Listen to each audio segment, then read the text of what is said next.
Boone County Journal is the hometown newspaper of Ashland and Hartsburg since 1969. We know you're busy. Let us keep up with Southern Boone happenings for you. We cover social events, school sports, local government, Southern Boone history, obituaries, and more. Subscribe to the Journal today and get the paper delivered to your mailbox every Wednesday. Digital version also available. Call 573-657-2334 or visit bocojoe.com. Independent and veteran owned. At the Tin Roof Monogram and Gift, we know a gift is more than a box or a bag with a pretty bow. A gift is the lifetime of. It's friends who grow as close as family. It's moments and milestones, both big and small. Whether receiving or giving, a gift brings joy and happiness. That's why, since 2018, we've made it easier to gift for those you love. Stop by the Tin Roof Monogram and Gift at 108 Corporate Lake Drive in Columbia or call 573-443-4438. Let us help you find that perfect gift for every occasion. Seeking to express your unique style? How about healthier, clear skin? Look no further than Mary Kay. For more than 60 years, Mary Kay has been offering a wide range of high-quality makeup and skincare products that empower you to shine and stand out in any setting. From luscious lipsticks to vibrant eyeshadows, flawless foundations to glowing highlights, moisturizing serum to blemish and acne regimens, Mary Kay's got you covered. If you don't have a Mary Kay beauty consultant, then I've got you covered. To get your best skin, call me, Cassandra Gazway, today at 417-684-2667 or visit online at marykay.com/Cassandra Gazway. National Anthem finished up. We're going to take a look at our starting lineups. Again, starting lineups brought to you by Cassandra Gazaway, Mary Kay Independent Beauty Consultant. As taking a look at the starters for the Carroll Merchants, they will start in right field, and Martin Smith batting second will be designated here. Gavin Gonzalez at shortstop batting third is Fernando Espinal. Catching batting fourth is Brock Moore. Batting fifth at first base is Shane Cowan. Third baseman at batting sixth is Nolan Oliver. Second baseman batting seventh is Kingry De Los Santo. Center fielder batting eighth will be Bradley Soto. Left fielder batting ninth is Hayden Oliver. And pitching is Ty Mickelson. For the Renegades, they'll start batting leadoff. Shortstop Jack Dunn, and right field batting in the two-hole will be P.J. Green. At third base batting third, Alex DiGiacinto. Left fielder batting fourth, A.J. Evans. The designated hitter batting fifth, Drew Vonderhaar. Center fielder batting sixth is Braden O'Neill. The first baseman batting seventh is Will Bachman. Catching batting eighth is Ben Miller. Second baseman batting ninth is Connor Fleeg. And pitching is Sam Wyrick to get the start for the Renegades. Starting lineups brought to you by Cassandra Gazaway, Mary Kay Independent Beauty Consultant. Now we're going to get you set for first pitch. First pitch being brought to you by Izzy Smith Homes Remax Boone Realty. Are you in the market to buy your first home? Maybe it's time to buy some acreage. How about invest in a new space for your growing business? No matter the need, your trusted partner in real estate is me, Izzy Smith of Izzy Smith Homes Remax Boone Realty. I believe real estate is more than just bricks and mortar. It's the cornerstone of our lives. It's where memories are made and dreams are realized. Choosing me as your realtor, you're getting a professional, dedicated advocate who will work tirelessly to make your real estate dreams a reality. Give me a call today at 573-876-2873 or visit izzysmithhomes.com. Izzy Smith Homes Remax Boone Realty, your hometown realtor working harder for you. We're getting set for first pitch time. As we said, Easton D'Amelia joining me on the broadcast tonight. Easton, we haven't got to work with each other for a little while as you have been busy with Sedalia Bombers baseball, but glad you're on the broadcast here tonight. Leading things off will be the right fielder in Martin Smith. Martin Smith, a Des Moines Area Community College native. He is a he's a Boone, Iowa native, playing at Des Moines Area Community College. And he's been a very reliable leadoff hitter for the Carroll Merchants. He's a guy that's going to find a way on hits and hit by pitches. That first pitch is going to be lifted high in the right field side. Green will call everybody off. He will make the grab, one pitch and one out as Smith is retired. First pitch brought to you by Izzy Smith Homes Remax Boone Realty. 92 degrees, but feels like 107 degrees here at first pitch time, as it definitely feels like 107. Not that I would know past 100, but it is hot, hot, hot. So stepping in here, this is designated hitter in Gavin Gonzalez, as Gonzalez in Orlando, Florida native. First pitch, he'll swing and miss that for strike number one, as he will be down in the count at 0-1. For the Renegades against Sam Wyrick, 6 foot, 210-pound freshman right-hander at Central Missouri. He's a Jefferson City, Missouri native getting the start here tonight. As we said, this is wild card baseball. Renegades looking for strike number 2. That one swung on and missed, so Wyrick ahead in the count at an 0-2 count. Winner goes on to play tomorrow at Clarinda. Loser, their season comes to an end. We'll also check in with the Nevada ball game happening as Nevada and St. Joe matching up tonight. They were supposed to start at 6:30, but as always, late getting the first pitch. That one called, strike 3. 2 up and 2 down as Wyrick has his first strikeout in 2 batters. And we've already seen Sam Wyrick. He's established his off-speed pitches in the zone, and that's what's going to be crucial for him. Can he get that 0-1 pitch and throw that strike with all his pitches? And that's just going to keep the hitters for the Merchants off balance. It's going to be a tough time to really find a rhythm at the plate because you're going to be uncomfortable and always behind in the count. Well, Wyrick has been a commanding pitcher in this season for the Renegades. As stepping in now, this is shortstop Fernando Espinal. As first pitch to him, a little low and outside, ball 1. As Espinal steps in here, he is a New College of Florida product, a Brooklyn, New York native. So he will step in here with 2 outs on the board, nobody on the base path. That pitch, that one in there, strike 1. So now we're even at 1-1. We're waiting for the sun to go down here so that it'll cool it off and help make sure everything that I'm touching does not get wet with sweat. Is that one in there for strike 2? I got to watch that on my scorecard because next thing you know, I'll look up and I'll have just a soaking wet scorecard. So count sits.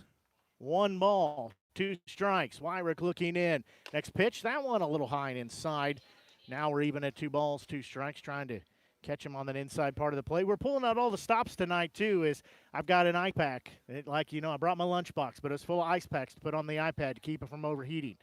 2-2 pitch. That one's going to be a bouncing ball. Fleeg will not be able to get a glove on it as that'll be into center field. It'll be a 2-out single as Espinal will be the first batter to get a hit. First one on the base path for the Merchants. That was a good piece of hitting there. He waited on that ball. We've seen Wyrick go to the off-speed with 2 strikes. You also see him try to sneak fastballs in there. Espinal recognizing what was coming in and able to get the barrel to the ball and sneak one through. So this will be Nolan Oliver. He is a University of Colorado Springs product, Bentonville, Arkansas native. He is catching tonight's ball game. First offering to him, that one's going to be in there, strike 1. So Wyrick again having a good strike-to-ball ratio here.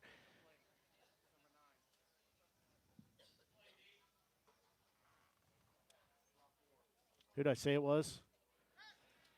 That pickoff attempt not in time. Brockmore is at the plate right now. Oh, I don't know who I read to you, to be honest. It is Brock. Oh, I read one above. That's why. This is Brockmore, catcher from Des Moines Area Community College, an Urbandale, Iowa native. So I apologize for that. Just read the wrong line.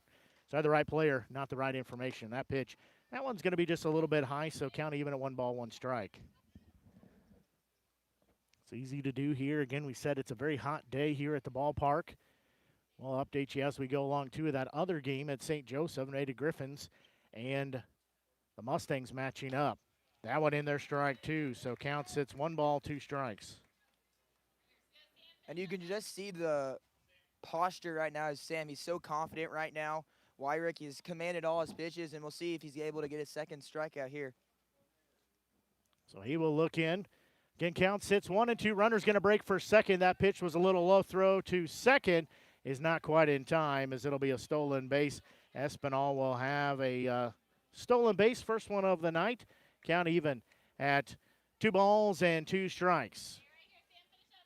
And that's a part of the game that we've focused. If you're going to play the Merchants, you have to focus on. They're not going to sit there at first base. They're going to push the envelope. They have 84 stolen bases on the year. They earn those bases very hard, but they're not afraid to take them as there's going to be a ball lifted to the outfield. Coming over is Evans. He will make out number 3. As in the inning, there were no runs. There was 1 hit, no errors, 1 left on the base path. We are going to the bottom of the first inning. It's still scoreless as we're going to take a quick break and be back as you're tuned in to exclusive broadcast coverage of Renegades baseball here on the Show Me Sports Network. Hi, I'm retired Army Sergeant Trent Dirks, and I want to tell you about an organization that saved and changed my life forever. Retrieving Freedom provides highly trained service dogs to veterans with disabilities and children with autism, absolutely free of charge, thanks to the generous donations and support from people just like you. Experts from Retrieving Freedom help throughout the entire process, from fostering programs through service dog placement. Retrieving Freedom gave me the skilled service dog tracer, who has been my best friend and my lifeline. To find out more about how you can get involved, volunteer, foster, or to donate, visit their website, retrievingfreedom.org. Retrieving Freedom, changing lives through the training and placement of service dogs for veterans with disabilities and children with autism. Seeking to express your unique style? How about healthier, clear skin? Look no further than Mary Kay. For more than 60 years, Mary Kay has been offering a wide range of high-quality makeup and skincare products that empower you to shine and stand out in any setting. From luscious lipsticks to vibrant eyeshadows, flawless foundations to glowing highlights, moisturizing serum to blemish and acne regimens, Mary Kay's got you covered. If you don't have a Mary Kay beauty consultant, then I've got you covered. To get your best skin, call me, Cassandra Gazway, today at 417-684-2667, or visit online at marykay.com/Cassandra Gazway.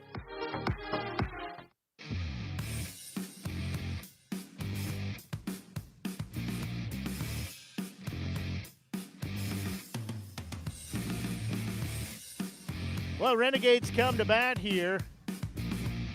As we said, it is a very, very hot night here at historic Rudy Vivian Field. Ty Mickelson will get the start pitching for the Merchants. We have seen him more often than not, or so it feels, when the Merchants and Renegades have matched up. Yeah, on his last appearance against the Renegades, he was dominant, going 7 innings, only giving up 1 run, had 9 strikeouts. But the thing I look at is he had 1 walk there. He's going to be another pitcher, just like Sam Wyrick, who's going to be in the zone, the Iowa been very well in his starts. The only team that's actually got to him was the Sedalia Bombers, but that was his first start coming back from a redshirt injury. So he's been able to adapt and been able to feel his pitches, and now he's comfortable on the mound, and it's something that it's very tough to see if you're the Jefferson City Renegades, knowing you're going to have to face him. Yeah, and it's something that, you know, the season kind of all runs together without looking at the stats. I can't remember, but I do know he has pitched a lot against the Renegades, and that's what I remember, too, is that he just finds a way to get outs. He finds a way to turn innings, walk very few, hit very few, as this will be shortstop and Jack Dunn stepping in, 5'10", 170-pound junior at Columbia College. He is a St. Peters, Missouri native. So first offering from Mickelson is in there for strike 1, as Dunn will be down in the count at no balls and 1 strike. As we play here again, bottom of the first inning, it is a warm 92 degrees, but feels like 107 degrees. Next pitch, that one is going to be high to the backstop as Dunn just kind of brushes that to the side. So count evens at 1 ball, 1 strike. And if you're the Jefferson City Renegades, you want to get to that Merchants pen, even though they have a hard thrower there, Chandler Ball. If you get to the pen early enough, they're going to have to roll out 1, 2, 3 relievers, and by then you may be able to get to a few guys. And that's what we saw when the Renegades did beat the Merchants at Carroll. That was the secret to the success, as that one will be sliced foul for 1 and 2, is we saw that they got into the pen early, and if I'm not mistaken, if I'm remembering, again, everything runs together, but in a short period of about 4 innings, there were about 5 relievers that came from the pen out there. They just couldn't find a rhythm, and Renegades took advantage for that. So Mickelson will look back in. Dunn has a 1 ball, 2 strike count. Next pitch, there's going to be a ball sliced foul, so we will stay at 1 and 2 as well. And hard outs like this is what you want your entire lineup to do against Mickelson. Don't go out on 3 pitches. Have a 4, 5, 6 pitch at bat, and that will carry on the entire game, and he may be out 5 in the 5th inning.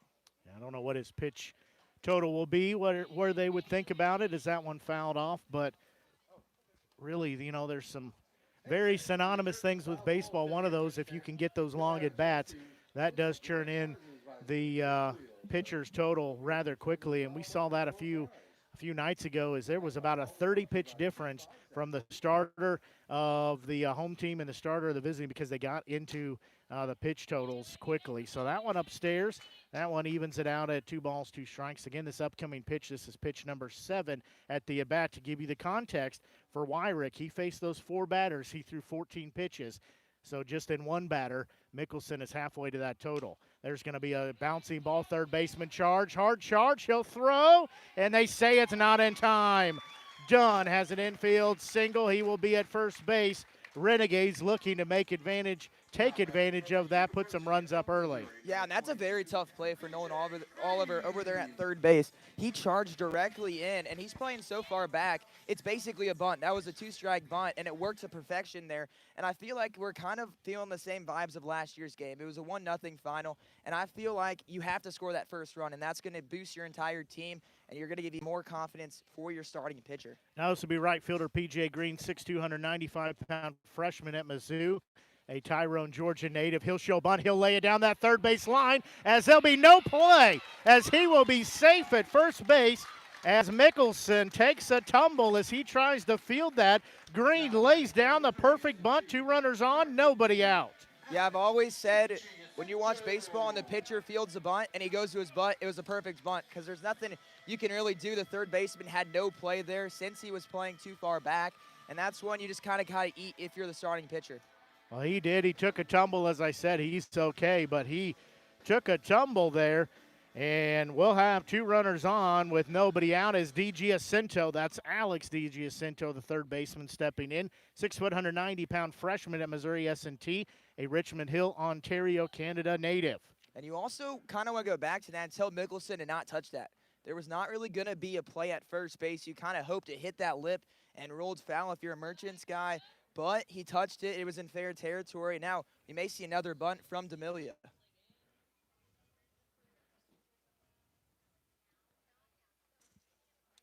This first pitch to DiGiacinto in there, strike 1. So count sits, no balls, 1 strike. Renegades again 2 on with nobody out.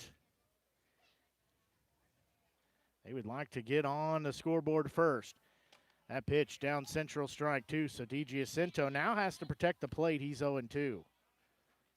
Yeah, but he's a guy that's comfortable with 2 strike. He's going to try to foul off a couple. And now here you just need a ground ball, advance the runners, do some situational hitting here.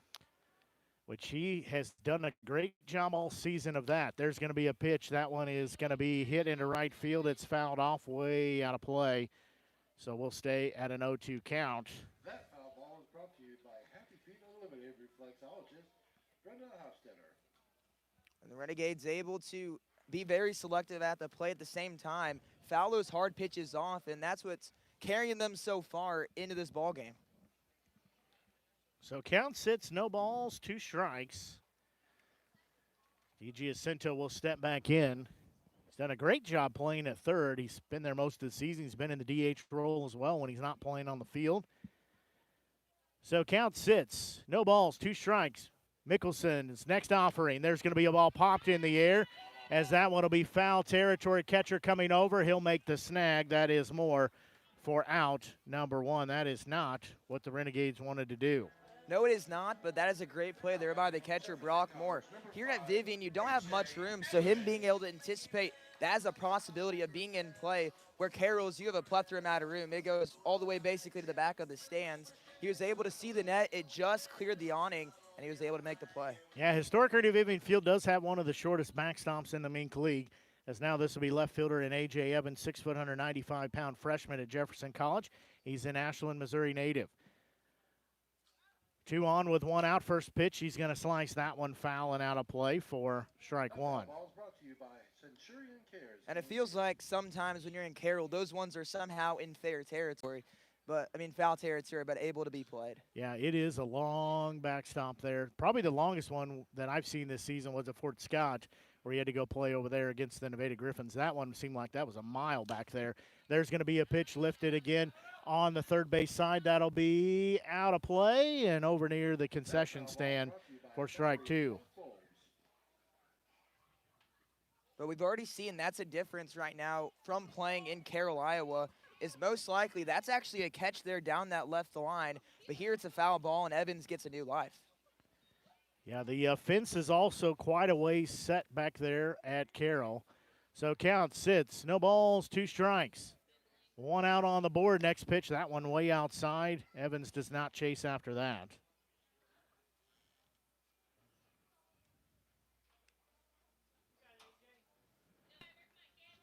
So count sits, 1 ball, 2 strikes. Next offering to Evans. There's going to be a pitch lifted to the outfield. Going back is the right fielder. That will be at the fifth, as that should be 2 runs, as Evans will be on his way to second. The throw will come in. Green rounds third. The throw not in time. It's a 2-0 Renegades lead as A.J. Evans delivers a stand-up 2 RBI double. Yeah, he got all of that one. He put it right where no one was. Split the gap, split the outfielders, and no better start for the Jefferson City Renegades. He missed a home run there by not much as Jack Dunn comes around and scores. P.J. Green comes around and scores. So Renegades have the early 2-0 lead here. Now this will be designated hitter Drew Vonderhaar, 6'2", 210-pound freshman at Missouri Southern. He is a Webb City, Missouri native. So he will step in. Again, Mickelson delivers home. That pitch swung on and missed for strike one. That one may be a little high. Vonderhaar couldn't lay off of it. So count sits, no balls, 1 strike. Again, Evans at second. There's going to be a bouncing ball. Third baseman will glove. He'll look Evans back to first. The throw high. They say first baseman came down on the bag. That's Cowan, out number 2. Yeah, nice play there by Cowan. Oliver kind of airmailed that throw, and that saves at least 1 run possibly, because that errant throw would have put Evans on third base, and all you need is a ground ball to score a run. Yeah, and that's at the minimum. Depends on where the ball ends up. If it ends up down that first base line, he could come home, as this will be center fielder Braden O'Neill. O'Neill, 5'10", 185-pound freshman at Columbia College. He's an Avast, Missouri native. He's hit by a pitch, so he'll take first base with 2 outs. It'll be 2 on. So now this will be first baseman Will Bachman. Bachman, 6'1", 195-pound junior at Jamestown, a Jamestown product. He is a Fargo, North Dakota native. So he's going to step in with 2 on and 2 outs. Again, Renegades leading by a 2-0 score here early as we play here in the bottom of the first inning. First offer sent to Bachman. There's going to be a ball into left field as A.J. Evans given the green light at third. The throw is going to be cut off. It'll be an RBI single. Renegades lead 3-0. And they're attacking the fastball we've seen here early on. They're sitting fastball, and it's working out for them. I was going to say Bachman was a guy who can drive one in the gap, but there he finds and splits the 5-6 hole, and no better execution there on that single. Now to be catcher Ben Miller stepping in. Miller, a 6'1", 210-pound freshman at Missouri Southern. He's a Jefferson City, Missouri native, as they'll have a meeting out on the mound here as the infield will come in for this conversation. But, you know, that's the thing. Renegades seem like they're benefiting well from the extra day off that they had as they're coming out here seeing the ball well. They put these 3 runs up early. I don't remember a game this season, not that I can remember all of them, but I don't remember one that we put up 3 runs in the bottom of the first inning. I do not recall that, but I know they got top on St. Joe. But the thing was when they played St. Joe, they got complacent just a little bit, and you just never can get complacent. So that's going to be big in this wild card game. Don't be complacent. Have quality at bats. Still have that approach, and don't lose that approach even though you have a 3-0 lead early on. So it'll be 2 runners on here with 2 outs as Miller, the 8th batter to go through the inning here. As Renegades leading by a 3-0 score. Mickelson's first delivery as O'Neill's going to break for third base, as it was a double steal with a delayed, but that one fouled out of play for strike number 1. So Bachman also stole. It was a delayed steal as O'Neill has to go back to second. Going back to first is Bachman. Is she listening? And that's a situation where Mickelson's so focused on the striker zone right now. He's so focused on, hey, I got to throw a strike, get ahead of these hitters, where you kind of lose focus on the base pass, and there O'Neill got a good jump. There's going to be a pitch. That one inside, ball 1. We'll give a shout-out to Michelle Cartier. She's hanging out. She's the smart one. She's at home in the air conditioning. She is smarter than we are, as we said. It is hot. That's also much more comfortable than this bench I have. Double steal as the throw offline, as that will be ball 2 to Miller. And at second and third now, O'Neill goes to third, and going to second is Bachman. Even though more strength of his game is his arm and his ability to throw runners out, when you don't have a competitive hold or vary your looks, it's not really going to give a chance for your catcher to use his strength behind the plate. So 2-1 offering, that one way outside. That is ball 3. So count will sit at 3 balls and 1 strike. First base is open for Miller, But if he's walked here, we'll see Connor Fleeg, who would be the 9th batter in the inning. So count sits 3 balls, 1 strike. Pitch swung on and missed. Now we're full at 3-2.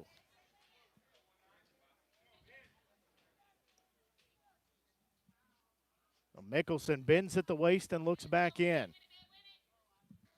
He'll check third, look home. He'll deliver home, payoff pitch, ball 4. They check, he did not go around, so Miller is walked with 2 outs. It'll be bases loaded for Connor Fleeg, the second baseman. Fleeg, 5'8", 155-pound sophomore from Drury. He is a St. Louis, Missouri native. Saw his dad here at the ball game.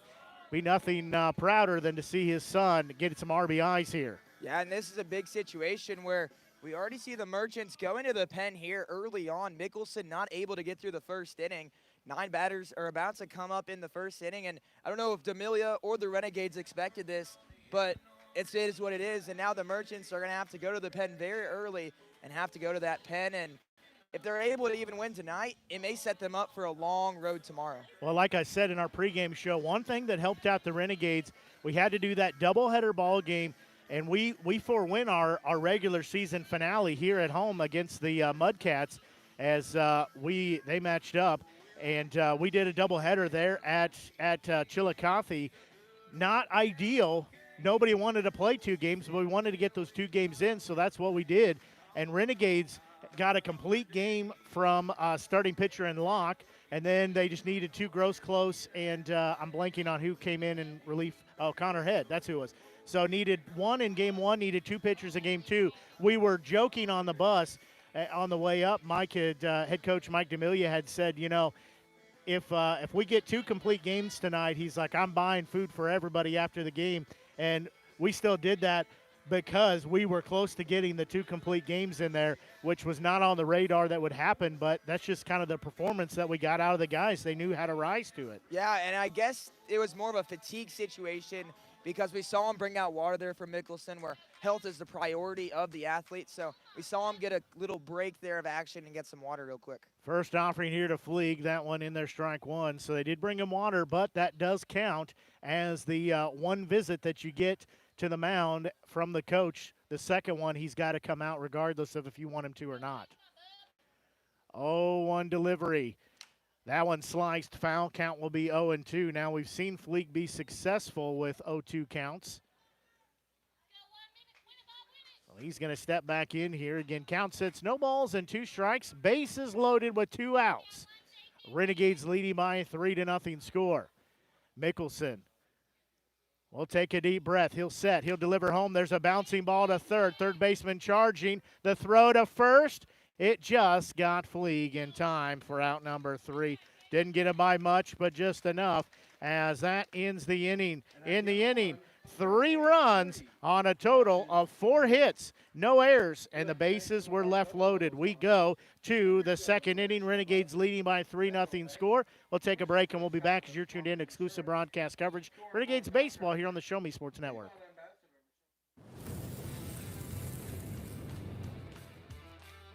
We are State Tech. We are hands-on education. When you choose the #1 2-year college in the country, you know you will be ready for your career. That's why at State Tech we say, from the classroom to your career, we are the employer's choice. We are State Tech. River Oak Christian Academy has been providing a strong biblical foundation and academic excellence within a Christian environment to students for more than 16 years. Located in Jefferson City, River Oak Christian Academy offers kinder prep through 8th grade. River Oak Christian Academy's primary goal is the discipleship of the next generation to impact the world for Christ. Average class sizes are just 16 students, with the student body composed of families from over 30 area churches. Kinder prep offerings include 3 and 5 full-day sessions, with kindergarten offering a half-day and full-day programs. To find out more about River Oak Christian Academy, call them at 573-634-3983.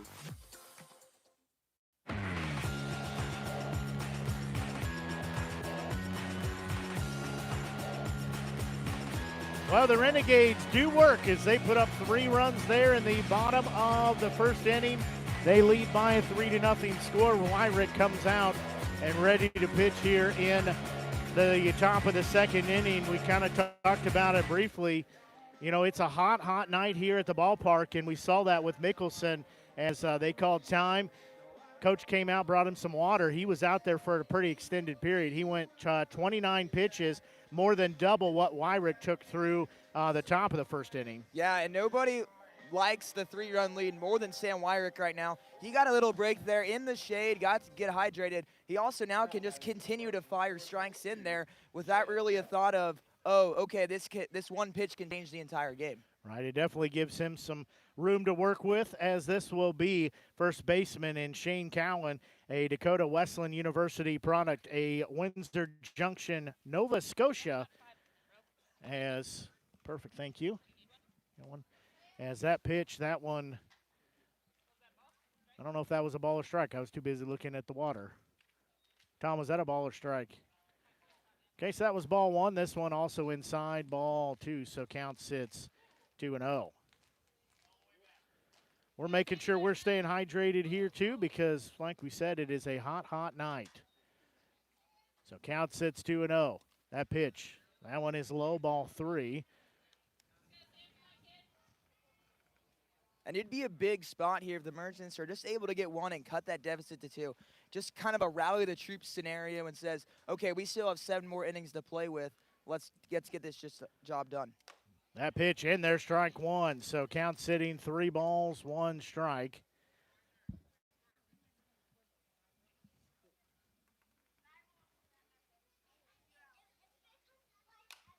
That one's going to be sliced foul. So now we're full at 3 balls and 2 strikes. So what was a 3-0 count now has been taken full. So Wyrick will look back in. Again, he's trying to make this a 1-2-3 inning to get back in the shade, get some water, get a little cool. Payoff pitch. That one sliced foul. Just about took out the KOMU camera guy. He has nerves of steel. Maybe that's the KRCG guy. I think I said the wrong one, but nerves of steel down there. Payoff pitch. That one's going to be sliced the other direction. Granted, he might not have seen that because you only see a little bit of the world in the camera, but. Yeah, when I was cameraing last night, that Chillicothe game, I was just like looking at the camera. I honestly would lose the side of the ball. I would just be like, I really hope it doesn't go right back at me. That is a fair thing that happens sometimes. Payoff pitch once again. That one hit off the handle as Fleeg will slide. He'll turn and throw. It is not there, but what an athletic play as Fleeg mid-slide turns and throws to first. That's kind of a gold star play right there. Didn't get the out, but that could have been extra bases if he doesn't get there. Yeah, and that's the defense you want if you're Wyrick. You want the guys to go lay out. Put your body on the line for this postseason run that the Renegades want last year, falling short and losing to the Carroll Merchants. So that'll be runner at first base, as this is third baseman Nolan Oliver. First pitch to Oliver. That one a little high and inside, ball one. Oliver, a University of Colorado Springs native. He's a Bentonville, Arkansas native. So count sits, 1 ball, no strikes. 1-0 delivery. There's going to be a pitch that's sliced foul. It's on the first base side. Bachman coming over. He will wait forever. It comes down out number 1. That's a big out there for Sam Wyrick. Now you're a ground ball away from ending the inning and getting back into the dugout and getting your bats going. Like I said, that was in foul territory. So out number 1. Now this is second baseman Kingry De Los Santo. As De Los Santo stepping in, a Western Oklahoma State College product. He is from Azua, Dominican Republic. First pitch to him. That one sliced foul in the net, strike 1. And he's a guy that during that Bomber series where I was in Carroll, when he put the ball in play, it was known he put the ball in play. Sometimes it was right at guys. He was able to hit a walk-off home run in that series that actually wrapped up the season for the Bombers. He's one, too, that he's definitely an Iron Man because he has been in the roster more often than he has not been, as that one in there for strike 2. He's played in all the games that the Renegades and Merchants have matched up. I know he's played in almost all of them, if not all of them, that the Bombers, with you cover the Bombers, and the Merchants have played. So he's been a guy that's been out there every day for the Merchants and done well. 0-2 delivery, swing and a miss for out number 2. And that's a good out there. Now you're ground ball away again from ending the inning. And striking out a guy establishes a presence there on the mound where you're confident and you're just going to continue to try to mow down these hitters. So 2 outs on the board now, as that's 2 strikeouts on the day for Wyrick. Is now stepping in. This is center fielder in Bradley Soto, as Soto will step in. He's a William Penn University product, Bentonville, Arkansas native. Big swing and a miss for strike number 1. And he was one of those guys that was able to put a ball over that left field wall in that 3-game set where Carroll was here in Jefferson City. So count sits 0-1. Swing and a miss. Now it's 0-2. Yeah, there were some dark days there of home runs leaving the ballpark. It just seemed like they were flying off the bat of the Merchants. Renegades struggled that game. They just couldn't seem like they could find a hit to match it, but 0-2 delivery. There's going to be a pitch, slice, foul, and out of play. We'll stay at 0-2. The sun getting ever so closely to dipping behind the tree line here. As we said, 92 degrees at first pitch time, feeling like 107. It was about 20 degrees difference from yesterday and today. So it might be a little cooler now, but not much. That one again sliced foul. I know I walked over in the shade to do my lineup, and there was easily a 10-degree difference from being in the sunshine, if not 15-degree, being in the sunshine and going in the shade. It made that much difference. And here from Wyrick, I want to see that high fastball. He's got him to go at it twice, and now he's gone low in the zone. 0-2 delivery, swing and a miss for out number 3 as the inning comes to an end. In the inning, no runs, 1 hit, no errors, and 1 left on the base path. We go to the bottom of the second inning. Renegades leading 3-0. We'll take a quick break, and we'll be back as you're tuned in to exclusive broadcast coverage of Renegades baseball here on the Show Me Sports Network. Since 1951, Ren's Automotive has been the leader in complete automotive and tire services, proudly serving the Ashland community and southern Boone County area. Servicing all makes and models of vehicles, customer satisfaction is their top priority. If your vehicle leaves you stranded, no need to worry, as Ren's Automotive offers 24-hour towing services. To schedule an appointment, call 573-657-4614 or stop by and see Terry, Peggy, Derek, and the crew at 124 East Broadway in Ashland. Ren's Automotive, your full-service automotive repair shop for over 70 years. Power equipment is always cool, always. Well, unless it's not working, then power equipment is expensive. Always. Unless you get it checked with Salter Lawn Service. Don't worry about saving up for something new. Just let the experienced experts at Salter Lawn Service repair your small engines. With pickup and delivery available, saving you time and saving your wallet. Hey, this is Stacy Salter with Salter Lawn Service. One call, we do it all. You can find us at salterlawnservice.com.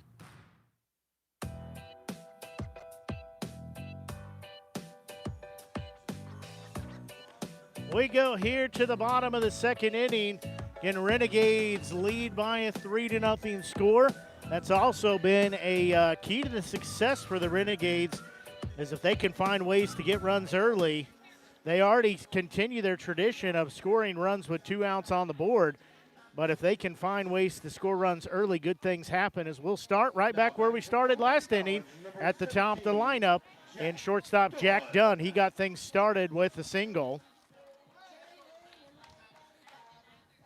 And they've already seen Mickelson once, so what's working, I'd say keep doing what you're doing. Keep being disciplined at the plate. Throw away that junk and hunt fastball. Well, they're seeing it well. They've got the sign that they need as first pitch. That one in there, strike 1. That's exactly how Dunn's first at-bat started. He got down in the count 0-1. That pitch, that one is way outside, ball 1. So just like the leadoff at-bat he had, now it's 1-1, just like that one went 1-1. So Dunn will step back in. Again, 1 ball, 1 strike. Mickelson looking back in. That pitch outside and low, as that will be ball 2. So count sits 2-1. So Mickelson again bending at the waist, looking in. He'll have the sign. Pitch inside and high, ball 3. Now it's 3-1. Surely Mickelson wouldn't walk the leadoff batter here. But the Merchants, they have kind of a second starter in that bullpen, that Chandler Ball guy. He's hard. He can go that 2-3 innings you need. He can also go that 5-6 mark that can help you get it back into the ball game. That one is ball 4 as Dunn had to really lean out of the way of that, so he takes first base with a leadoff walk. Now it's right fielder P.J. Green. He laid down that infield hit, the bunt for a single on that third base side. He will step in. I saw the Renegades, I guess, do I say it's unofficial, the Renegades Barstool account. They were repping on there some P.J. Green Mizzou NIL stuff. They look pretty sharp. I showed it to my wife and said, definitely I'm going to have to get one of those shirts. First pitch, that one is in there, strike 1. Yeah, and here you see a Power 5 matchup. You have Ty Mickelson of Iowa University and then P.J. Green of Missouri. So count sitting 0-1. Mickelson looking back in. He'll turn and throw to first. Dunn will step back to first. He didn't have a big lead there, so he just steps back to the bag. But yeah, I'm a big fan of the NIL deals and opportunities, and like I said, it looked pretty sharp. There was like a jacket too. I didn't look at that one very long because it's way too odd to think about a jacket. But Green had some stuff. That pitch is low for ball 1, so count even at 1-1. Don't worry, in Missouri, you'll need a jacket in about 2 weeks because you'll have this hot streak. And You're not wrong. It'll be like 65 degrees, and you think we're back at 30 degrees. You were not wrong. Yesterday, I was working around the garden and last night, and I was like, it is so nice out, knowing that it was going to be very, very hot tonight. We just couldn't get the field dry enough to play yesterday, unfortunately. That pitch, that one is high and inside as Green has to duck out of the way of that. So count sits at 2-1 strike. Take a look at the MINK League.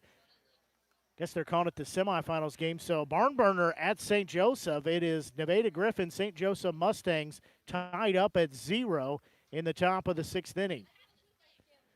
That one in their strike 2, so count even at 2-2. They were late getting started, but they did have a 6:30 first pitch time. And I was able to talk to Coach Hassel actually after the game. They didn't need to use their number 1 arm just because of the rest days and how they worked out. That one is going to miss everybody at home plate as Dunn gets a stolen base, but he could have walked to second with that wild pitch.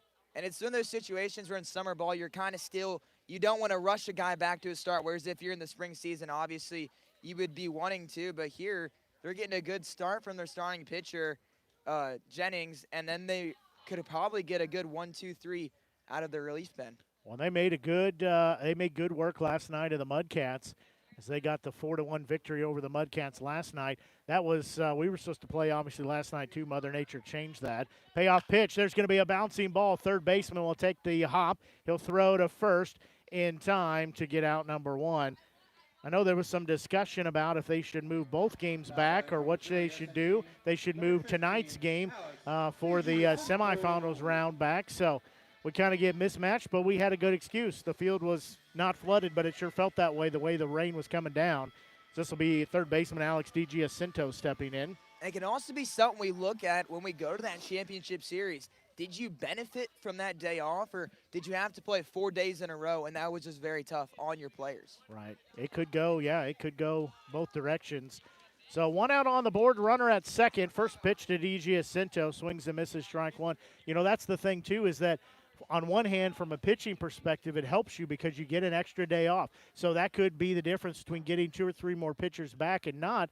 But we also know we have some pitchers that are going to be done this week as that one bounces across home plate, ball 1. So we've got a couple guys that we know we're going to start. Wyrick most likely start him yesterday. We're going to start somebody, which would have been tonight.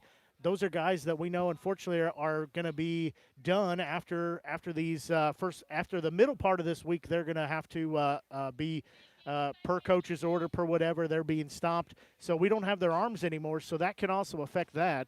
As that pitch, that one misses ball 2. And then you also look at Clarinda. They had an extra day to get their relievers back up.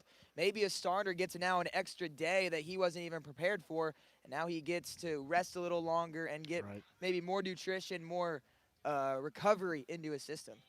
So count sits 2-1 strike. So it is a big chess game as they'll whirl and turn to throw to second does Mickelson. It definitely is a big chess game. Like I said, there's negatives, benefits, negatives on both sides. Certainly it helped out us on the Renegades. Certainly it potentially helped out the Merchants getting an extra day off. Potentially now it ends up being an extra day because the two top seeds got a bye on Monday, which, then we would have been playing tonight potentially, but now it's moved to tomorrow. So that pitch swung on and foul tip for strike two. So, that's the thing, is it doesn't just benefit one team. There is benefit for everybody, but we'll see. We'll see how that goes tomorrow night with whichever one of these teams is playing tomorrow night at the A's of Carroll.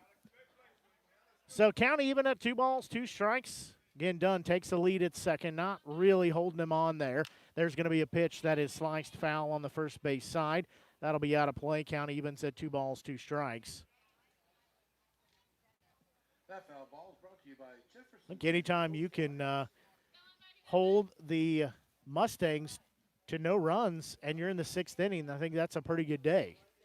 It kind of reminds me of the Cinderella story in the March Madness. I mean, I said that on my Inside the Mink, and I thought it was like kind of the same thing. No one was expecting Nevada to really make a run, even though it was a battle between them and the Bombers to make the playoffs. 2-2 delivery. They say that's strike 3, as that'll be out number 2. I'm not going to say that I'm going to say that I'm cheering against St. Joseph, but I'm 100% cheering for the Griffins to win tonight. So now this will be left fielder A.J. Evans. He had that 2 RBI double last inning. He's got a 1-for-1 day. That 2 RBIs got things started. Renegades added an extra run in there. That's how they lead by 3-0 score.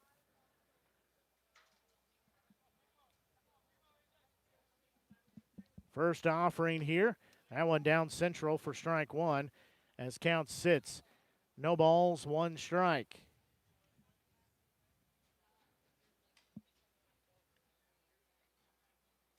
So count sits 0-1. Mickelson sitting at 47 pitches here. We play in the bottom of the 2nd with 2 outs. 0-1 delivery. There's going to be a ball sliced foul. That'll take the count. No balls, 2 strikes. And Evans struck his first time at bat, splitting the gap in the outfielders and leading to an RBI double. Yeah, that came on a 1-2 count. So just like he started that at bat, he started 0-2. He starts this second at bat 0-2 as well. So Mickelson again looking back in. Dunn stands at second. That pitch, that one off the backstop, as that one looked like it slipped out of his hand. So Dunn will go to third, as he'll be in scoring position at third base now. Again, count sits 1-2, just like it was when Evans had that 2 RBI double. And we go back to that at bat. He drilled a fastball, and we saw Mickelson there. He had to go the off-speed pitch because you don't want to try to sneak a fastball by Evans here with 2 strikes, because that's what he's looking for. And we'll see if after that curveball slipped where he goes to. Maybe you go for a changeup on the outer half, try to drop it below the table, or do you try to sneak that fastball and possibly have that same result? Well, Mickelson, this will be his 50th pitch. He'll be halfway to the century mark. He looks very labored. 1-2 delivery, swing and a miss, and that is out number 3.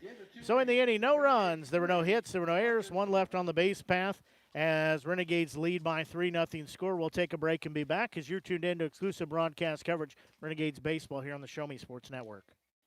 Since 2018, Han Custom Laser Engraving LLC has been specializing in all things custom, using large format, high-powered lasers with some of the most advanced technologies on the market. Anything can become a canvas. The state-of-the-art system makes quick work of custom engraving on cups, glass, tile, wood, acrylic, metal, headstones with endless possibilities. They also offer custom one-of-a-kind signs that are sure to make your design stand out. Find them on Facebook at Han Custom Laser Engraving or call 573-489-8732 to find out more. Han Custom Laser Engraving LLC, a veteran-owned business. Are you in the market to buy your first home? Maybe it's time to buy some acreage. How about invest in a new space for your growing business? No matter the need, your trusted partner in real estate is me, Izzy Smith of Izzy Smith Homes, Remax Moon Realty. I believe real estate is more than just bricks and mortar. It's the cornerstone of our lives. It's where memories are made and dreams are realized. Choosing me as your realtor, you're getting a professional, dedicated advocate who will work tirelessly to make your real estate dreams a reality. Give me a call today at 573-876-2873 or visit izzysmithhomes.com. Izzy Smith Homes, Remax Moon Realty, your hometown realtor working harder for you.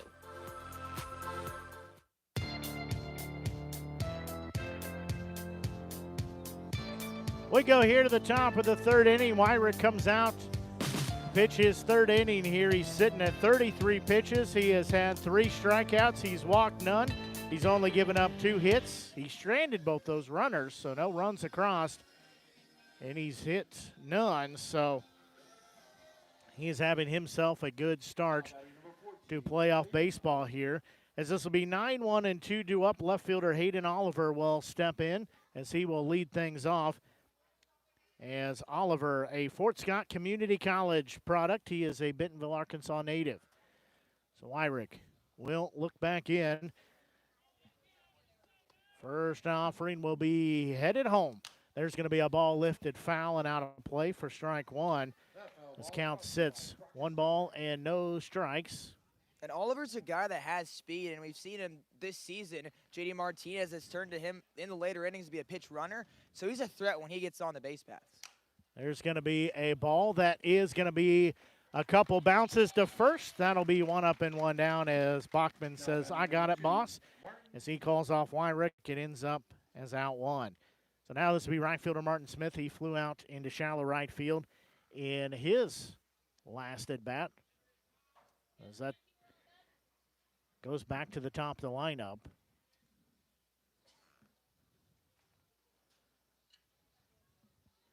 So first offering here, that one just a little low and outside, ball 1. So still bottom of the 6th inning. It's scoreless between the Nevada Griffins and the St. Joseph Mustangs. 1-0 delivery. There's going to be a ball that will be taken by Fleeg. He will glove, transfer, throw to Bachman, out number 2.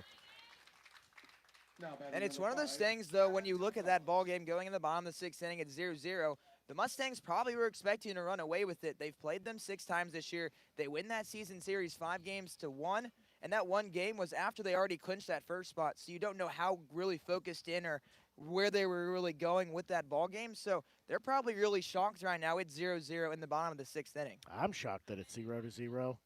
2 outs on the board. First pitch here to Gonzalez. That one is in there that's ball 1, just missed. As we said, scoreless there at St. Joseph Mustangs. It has been it's been a minute since the Mustangs have not played in a championship. That one, strike 1. So count even at 1-1, just like it's been a minute since the Nevada Griffins have played in a MINK League championship game.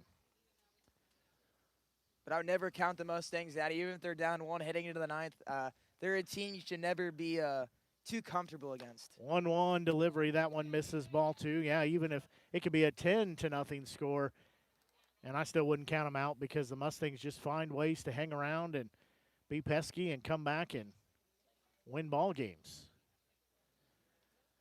So count sits 2 balls, 1 strike. Wyrick delivers home. There's going to be a hard hit ball. Bachman will take it on 1 hop. He will step on first. That will be out, number 3, as just 8 pitches needed there for Wyrick in the inning. No runs, no hits, no errors, and nobody left on the base path. We are going to the bottom of the 3rd. The Renegades lead 3-0. We'll take a break and be back. You're tuned in to exclusive broadcast coverage of Renegades baseball here on the Show Me Sports Network. Throughout the course of any game, different actions stand out to different people. But everyone remembers a walk-off, especially if it's a walk-off wood bat. Handcrafted right here in Missouri, walk-off wood bat company bats are made with premium-grade maple, ash, and birch, fully customizable to make it truly yours. From the length and weight to the barrel and handle color, you're able to customize every feature of your wood bat, including personalized engraving with a 45-day warranty. In addition to selling custom handcrafted bats, they also offer a selection of bat accessories, including lizard skin bat grips and batting gloves. To help find your confidence at the plate, give Walk-Off Wood Bat Company a call at 816-261-1014 or visit wowbats.com. Creating custom, handcrafted woodworking projects has never been easier. Become a member of Sawdust Studios and enjoy 24/7 access to a woodworker's paradise. Outfit with industry-leading professional-grade tools, Sawdust Studios offers endless woodworking possibilities. Don't have woodworking experience? No problem, as Sawdust Studios offers affordable classes from a community of woodworkers, experienced designers, and master craftsmen. Youth classes are also offered for those junior woodworkers. For more information, search Sawdust Studios on Facebook or find them online at sawdust247.com. Sawdust Studios, your community woodshop.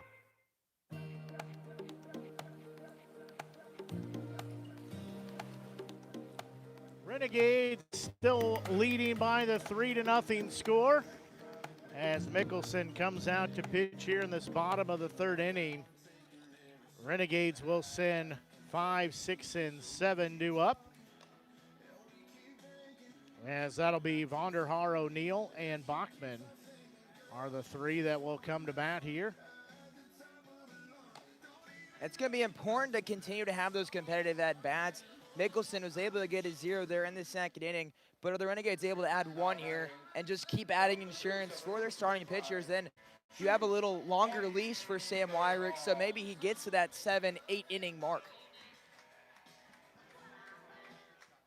So Vonderhaar will step in and lead things off.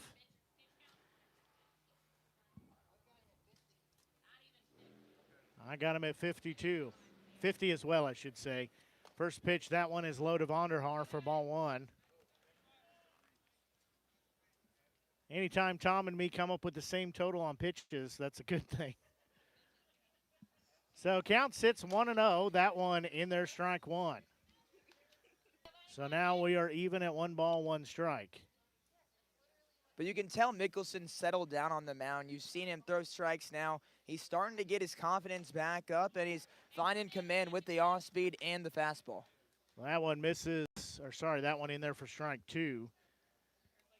So count sits 1 ball and 2 strikes. Mickelson looking back in as the sun behind the trees now.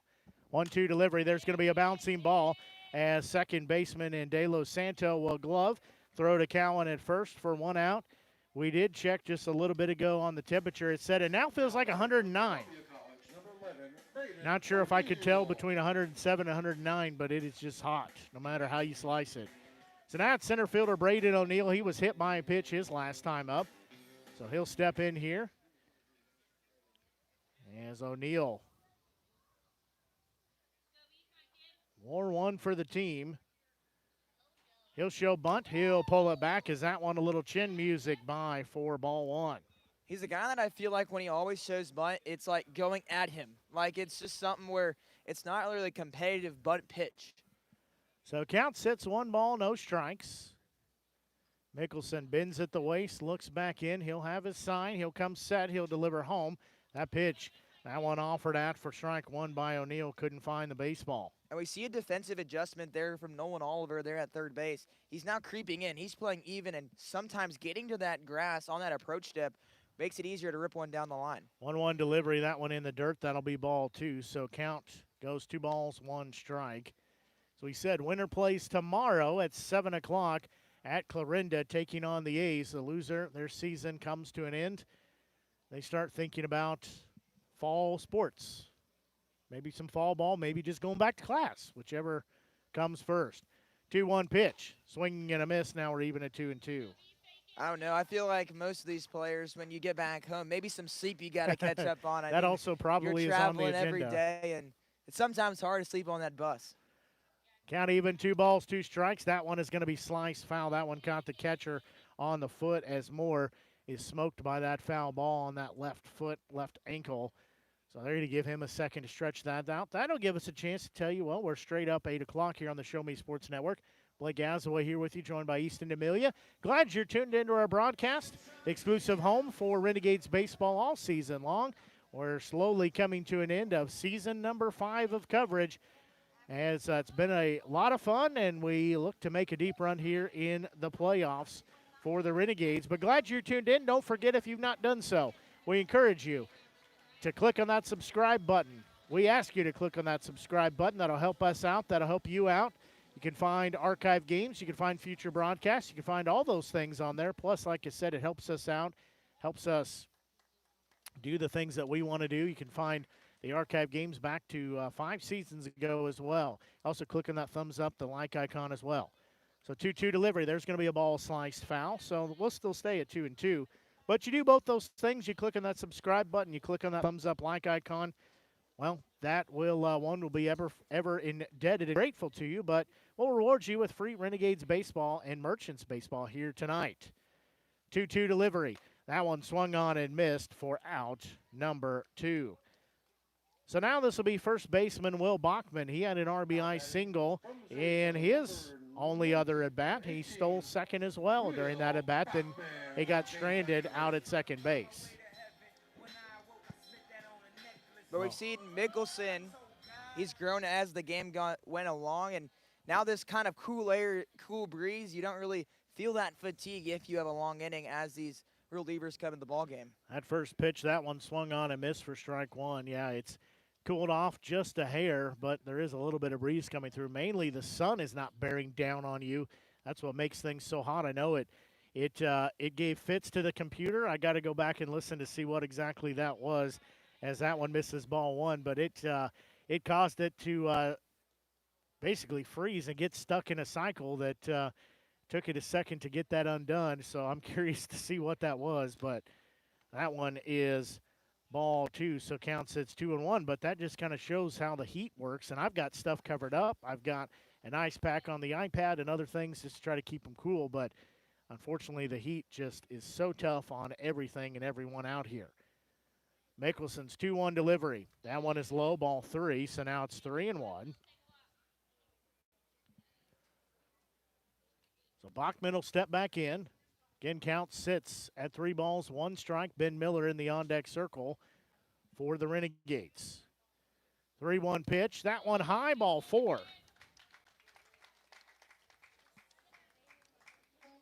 Well, there's been a hit by pitch. There's been 3 walks so far by Mickelson. He's given up those 3 runs on a total of 4 hits as well. So stepping in, this is catcher Ben Miller. So Miller will step in. Well, it's bottom of the 7th inning, still scoreless at St. Joe. So runner at first base with 2 outs. First offering to Miller. That one low and outside, ball 1. So count sits 1 ball, no strikes. And all those runs came in the bottom of the first inning for the Renegades. Zeros up there since then. 1-0 delivery. That one outside, ball 2. Moore pops up but does not throw down to first base.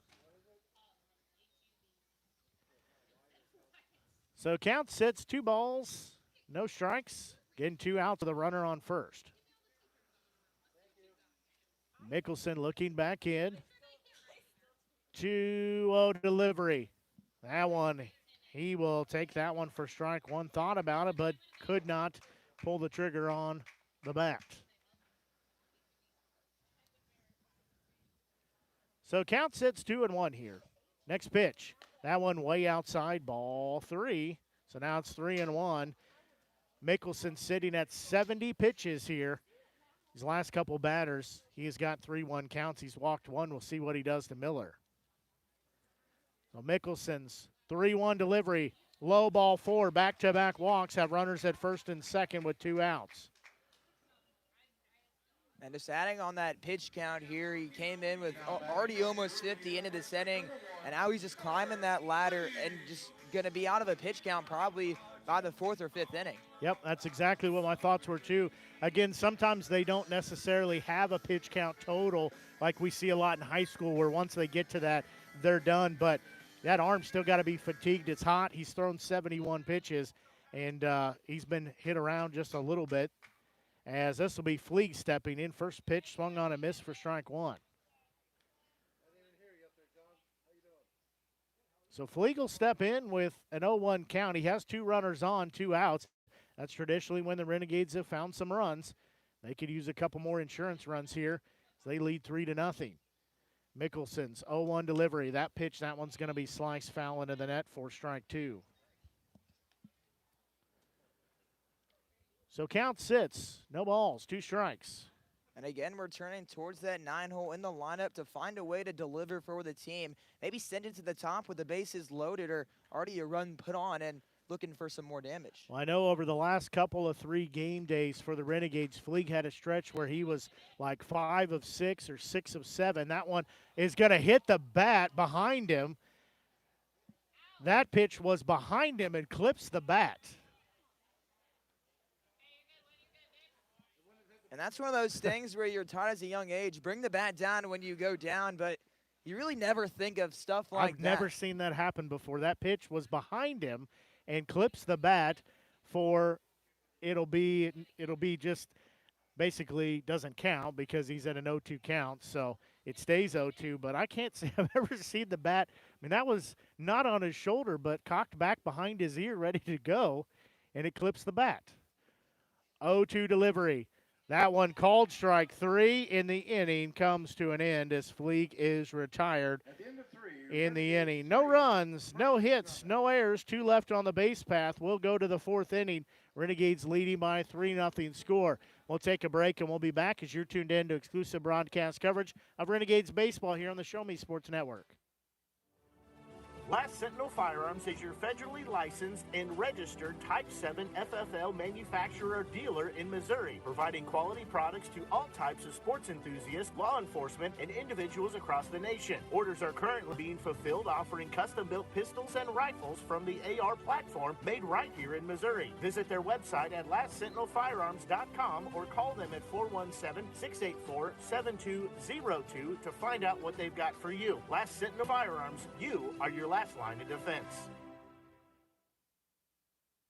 There's no better way to celebrate a special event or show someone just how important they are to you than gifting them something handcrafted from Country with a Heart. Handmade in mid-Missouri, Country with a Heart specializes in hand-built woodworking projects for every occasion. Their design collection includes children's furniture, doll furniture, household items, holiday decor, outdoor decorations, custom projects, and everything in between. To view their full inventory of projects, visit countrywithaheart.com and find them on Facebook by joining the Country with a Heart group page.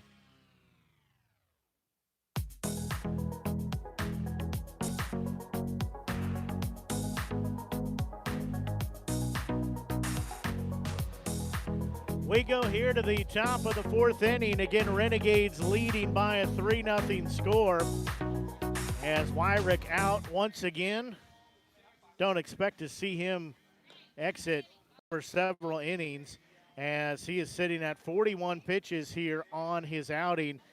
He's doing quite well. Took 14 in the first inning. He needed 19 pitches in inning 2 and just 8 pitches in the last inning. That's a pretty good order. So still bottom of the 7th inning at St. Joseph. Mustangs have 2 outs but 2 runners on. So this will be shortstop Fernando Espinal as he steps in here. So he steps in. It'll be 3, 4, and 5 due up. There's Espinal, the shortstop. And Renegades leading by a 3-0 score. Wyrick looking in. You'll have the sign from Miller, deliver home as bunt shown. That pitch is low, ball 1, so count sits at 1-0.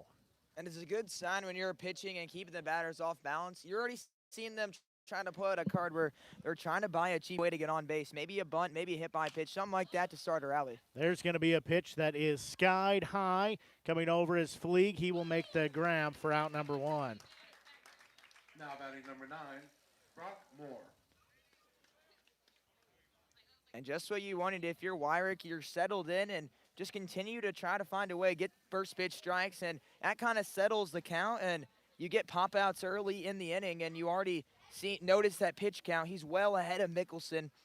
The Renegades only trying to go 1 reliever, maybe only 2. First offering to the next batter, that is catcher Brock Moore. As that one misses ball 1, so count will sit 1 ball and no strikes. So count sits 1-0. Again, Renegades leading 3-0. Wyrick looking back in. Next pitch to Moore. That one is low, ball 2. So count sits 2 balls and no strikes.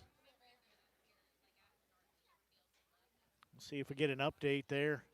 Well, St. Joseph Mustangs got on the board. They lead 1-0 in the bottom of the 7th inning, 1-0. There's a pitch sliced foul.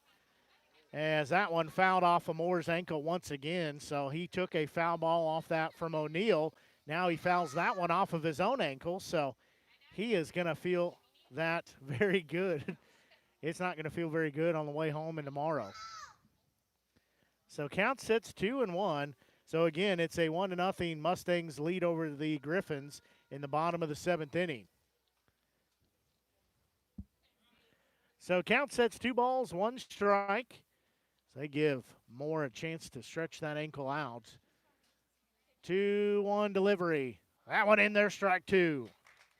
And we've seen that from Wyrick, too. Say he starts 2-0, 3-0. He's going to battle back and find a way to work on the edges and still get those strike calls to have a competitive at-bat. Yeah, and he really just drops it in there. It's not forced. It's not labored. Mickelson has since kind of settled in a little bit and doesn't seem as labored as he was, as that one is fouled off, so we'll stay at a 2-ball, 2-strike count. But, again, for Wyrick, he just seems very relaxed. He seems very calm. He's just going with the rhythm, going with the flow out there. And that's because of that big cushion he got early on. He has some insurance where they have to get 1, 2, 3 quality at-bats to even put pressure on Wyrick in a situation where he needs to pitch out of something.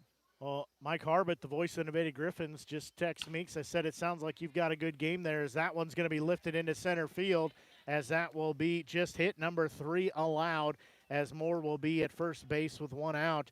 But Mike just texted me and said they've only got 13 players there.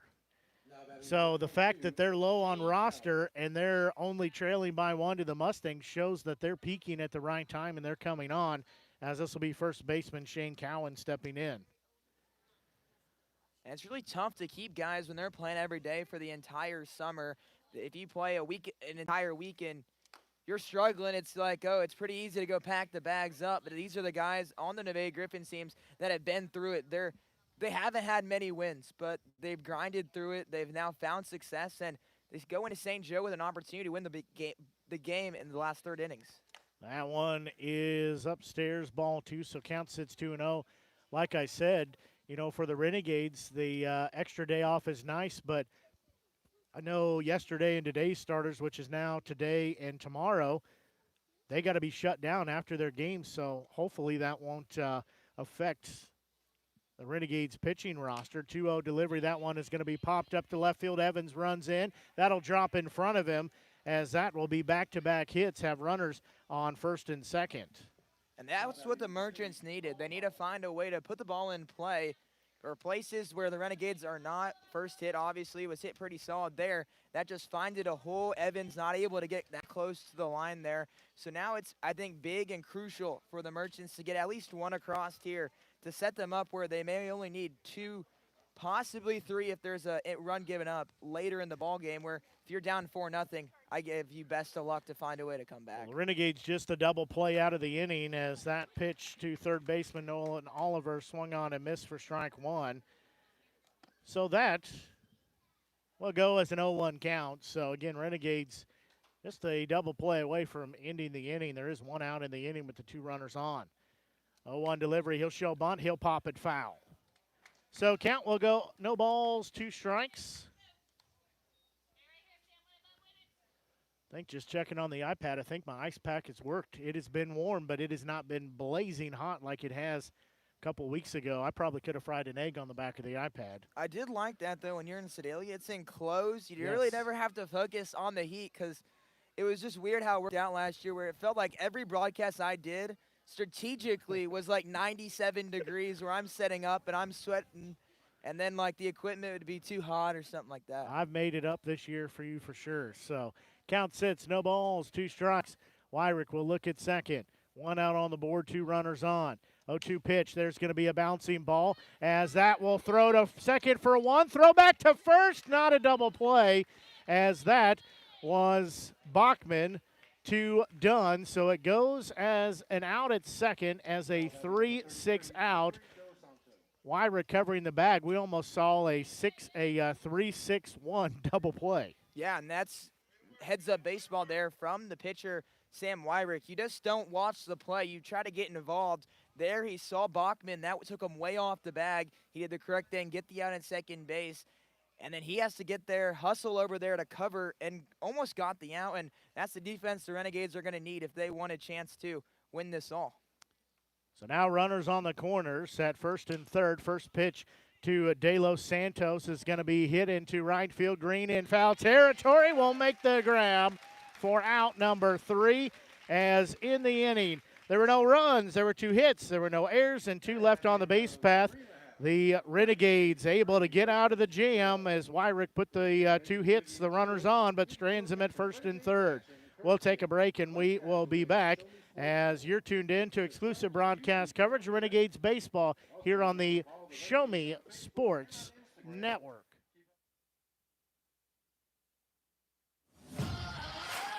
This copyrighted broadcast is an exclusive presentation of the Show Me Sports Network under the broadcasting rights granted therein. Reuse of this presentation is prohibited without the express written consent of the Show Me Sports Network. Announcers are provided by the Show Me Sports Network.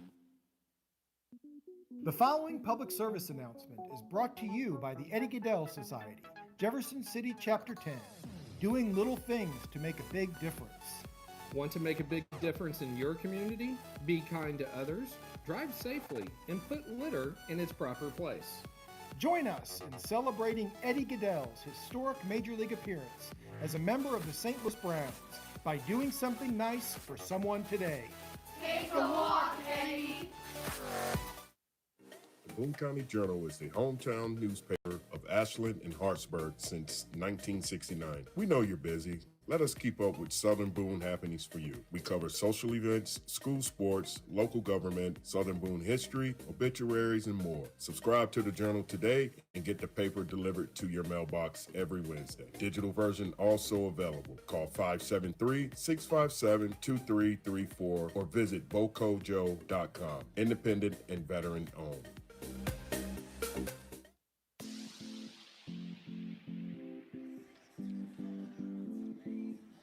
We go here to the bottom of the 4th inning as the Renegades leading by a 3-0 score. We will go to the top of the lineup as it'll be shortstop Jack Dunn. He has reached base twice safely in 2 at-bats. He's had a single and he's walked.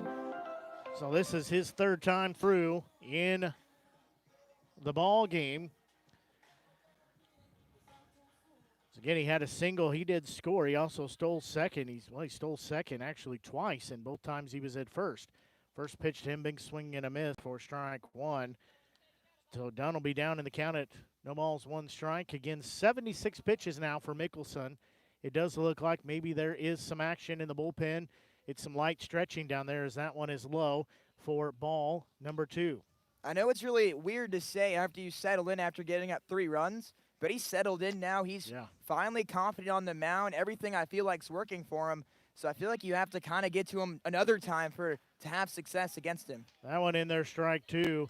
Yeah, he since giving up those 3 runs on 4 hits, he's given up no runs on no hits. He has allowed 3 base runners on, but has not let anybody advance and touch home. And he did a good job of flushing that inning. There's going to be a well-hit ball. Left fielder going back, still going back. He will not make the grab as that'll be up on the fence as Dunn will be at second with a leadoff double. Well, just like that, that is hit number 5 with no outs here as we play in the bottom of the 4th inning. And I feel like if you're the Renegades, you want to play for at least 1 in this inning. So wouldn't it be shocked here? P.J. Green's already laid a beautiful bunt down the line. Do you test it another time and then bring up a situation where DiGiacinto only has to put the ball in play on the ground or in the air somewhere deep enough to score a run? I think I absolutely would think about that, especially you lay it down on that third base side. We should pull in that third baseman off of third. So first offering is a little low and outside, ball 1. So far Green is going to try to send Dunn around the base path via swinging the bat. Green is a guy that at bat you kind of turn towards through this year, so it's obviously a good decision that he is swinging the bat here at the same time. 1-0 delivery, he checks that one, but it's called strike 1. So count evens at 1 ball and 1 strike. So again, Dunn stands at second. He'll take a short lead there, 1-1 count. There's no outs on the board. Renegades leading 3-0 here. We play in the bottom of the 4th inning. Mickelson double look at second, now deliver home. That one is low. Moore doing a nice job to slide over, keep that in front of him. Otherwise, Dunn goes to third, no problem. And Moore's done a very good job behind the plate. He's needed to make some good blocks here behind the plate. We also saw him throw the arm and use the arm. Even though there really wasn't a chance from Mickelson, maybe he does some pauses now that he's comfortable on the mound. It's going to be a hard time to steal third. So count sits, 2 balls, 1 strike. They'll turn and throw to second. Dunn back safely. Just got in there above the tag. And that was a smart pick play there. It definitely looked like it was ran. Usually that's ran by the catcher, maybe a glove flip, just some indication, hey, the runner's a little too far off, and let's focus on maybe getting a free out there by our base running mistake. So count sits 2 balls, 1 strike. They just about got that, I wouldn't say easy out, but easy out there at second. There's going to be a bouncing ball as a shortstop will charge. Glove, throw to first, as that will be out number 1, but Dunn does move over to third. And that's textbook situational hitting. Try to advance the runner. Do something that's going to help the team. Even if you get out there, work a high pitch count. Put the ball in play that advances the runner. And a nice play there by Espinal. He took the out across the infield, a cross-body throw, and that's the first out. But now you may see the infield come in. We do for the Merchants, as 1 run could be a big factor into this Renegades victory. So now this will be Alex DiGiacinto. As you said, they do pull the infield in just a bit, so he could just hit a little lob shot over into that outfield grass and would score the run. Well, that's a wild pitch as coming home has done the throw-off line. He will score as Mickelson throws down an imaginary tag as the ball was nowhere near him as it's over near Rowdy over to our left. It's a 4-0 Renegades lead. And it's one of those things that you're coming full force. You don't think you don't have the ball, but a great read there by Jack Dunn. Never stopped his feet. He continued moving home, and when he saw that ball go to the backstop, he ran immediately and was able to get there safely. Yeah, DiGiacinto, too, being very smart, getting out of the way. Also, I don't know if you saw it, but given the go-ahead sign there for third to say you've got it, you can make it in, as they're going to bring out a towel and have Mickelson wipe off his face. I will say he didn't slide face first, but definitely I think that's warranted to give him a chance to wipe it off because he definitely was in the dirt there trying to make that tag. Yeah, and it's one of those things where I was more worried he was going to get stepped on by a cleat. Like, you want to make that tag, but you also kind of want to keep safety there. You cut your wrist, cut your hand up, you probably are done for the day if that blood can't get stopped. So he is able to stay in the ballgame for the Merchants, and it is a big run there. That adds some more insurance on. Now D'Amelia can be a little more strategic. You don't have to go your best out there. If you're up 5-6 runs in that 9th inning, you may be able to go your 3rd, 4th best relief arm. So Mickelson able to get the dirt off as he's wearing it on his pants too, on the left thigh and the right knee. So he will go back and work the rosin bag just a bit before he steps in to pitch. Again, bottom of the 8th inning at St. Joe. The Mustangs leading by a 1-0 score over the Griffins. So that is a tight game there. Their next pitch to DiGiacinto swung on and missed for strike number 1. And outside of that, sorry, you go. Say count sits at 1-1. But outside of that first inning, it kind of copy and paste last year's script. You just need one more run, and the Renegades able to put one more run with good base running, quality hitting, and situational hitting at its finest. So count goes 2-1 again. Renegades leading by a 4-0 score. Mickelson again looking back in. 2-1 delivery. That one is going to hit DiGiacinto on the arm. So right on that that padded area. He wears a pretty large pad there on the elbow, the guard, so he will be given first base. And that's one of those things that have helped my career, I'd say, when I played.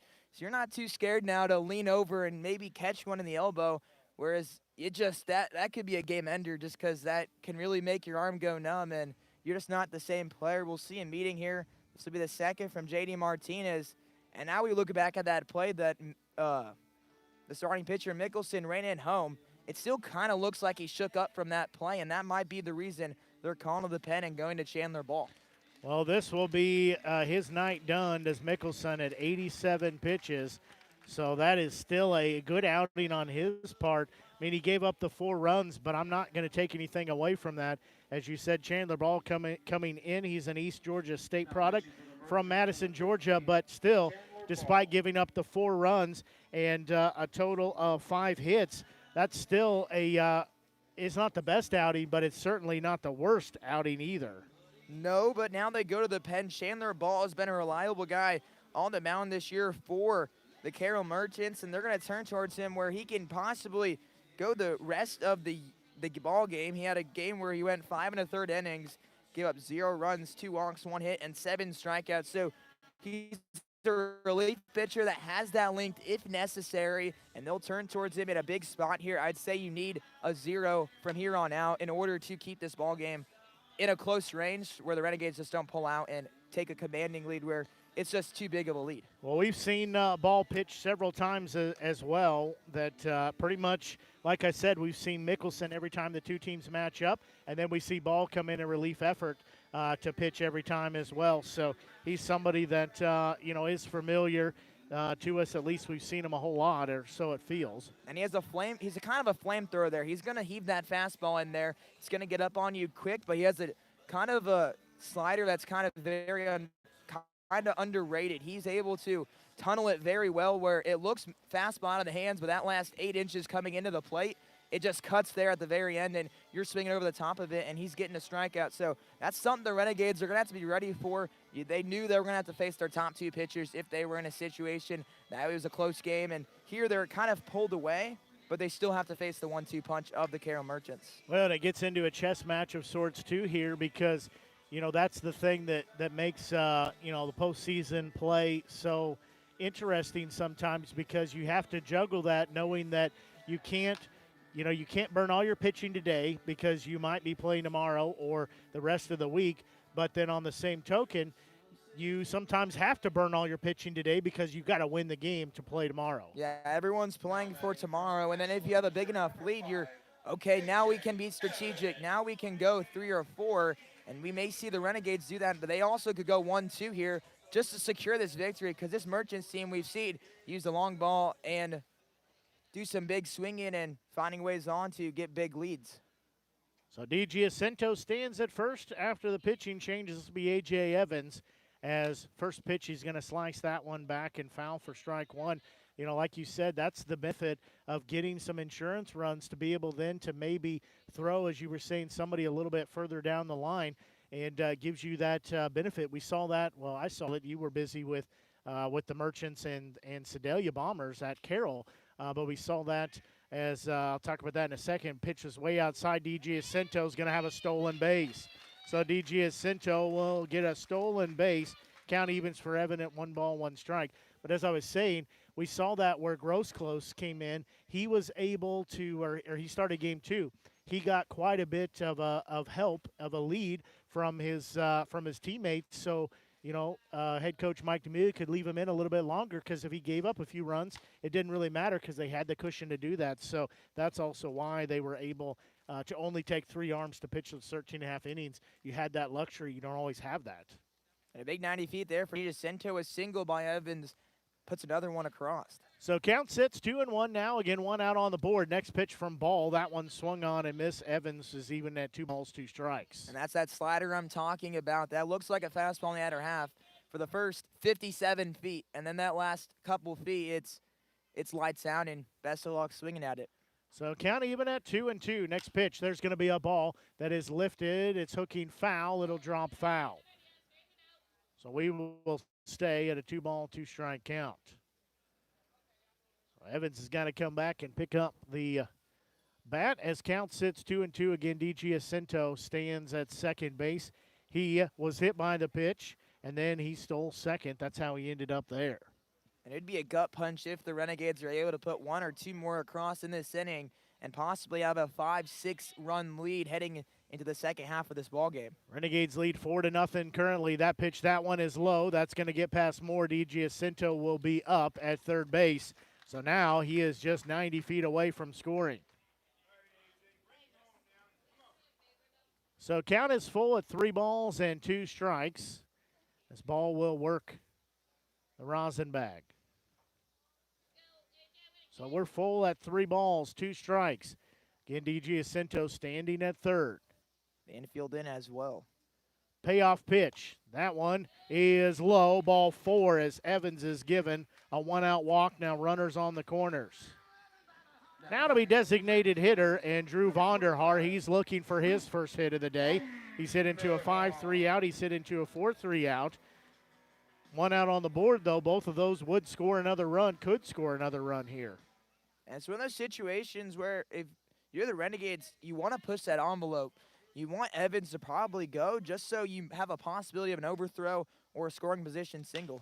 There's going to be a ball lifted to the outfield. Center fielder coming over. He will range underneath it. He'll make the snag. As coming in is D.G. Jacinto. Renegades lead now by a 5-0 score as Vonderhaar drives in an RBI. Another example of situational hitting. He didn't waste any time, put the ball in play, drove it deep enough to score that run. And now the Renegades lead 5-0, and that's just going to be very tough for the Merchants to really find themselves back into this ball game. Renegades again extend their lead now to 5-0. As ball will look back in again, Evans takes a lead at first. First offering here to Braden O'Neill is called strike one. Well, looks like the season for Nevada comes down to these next 3 outs for them as they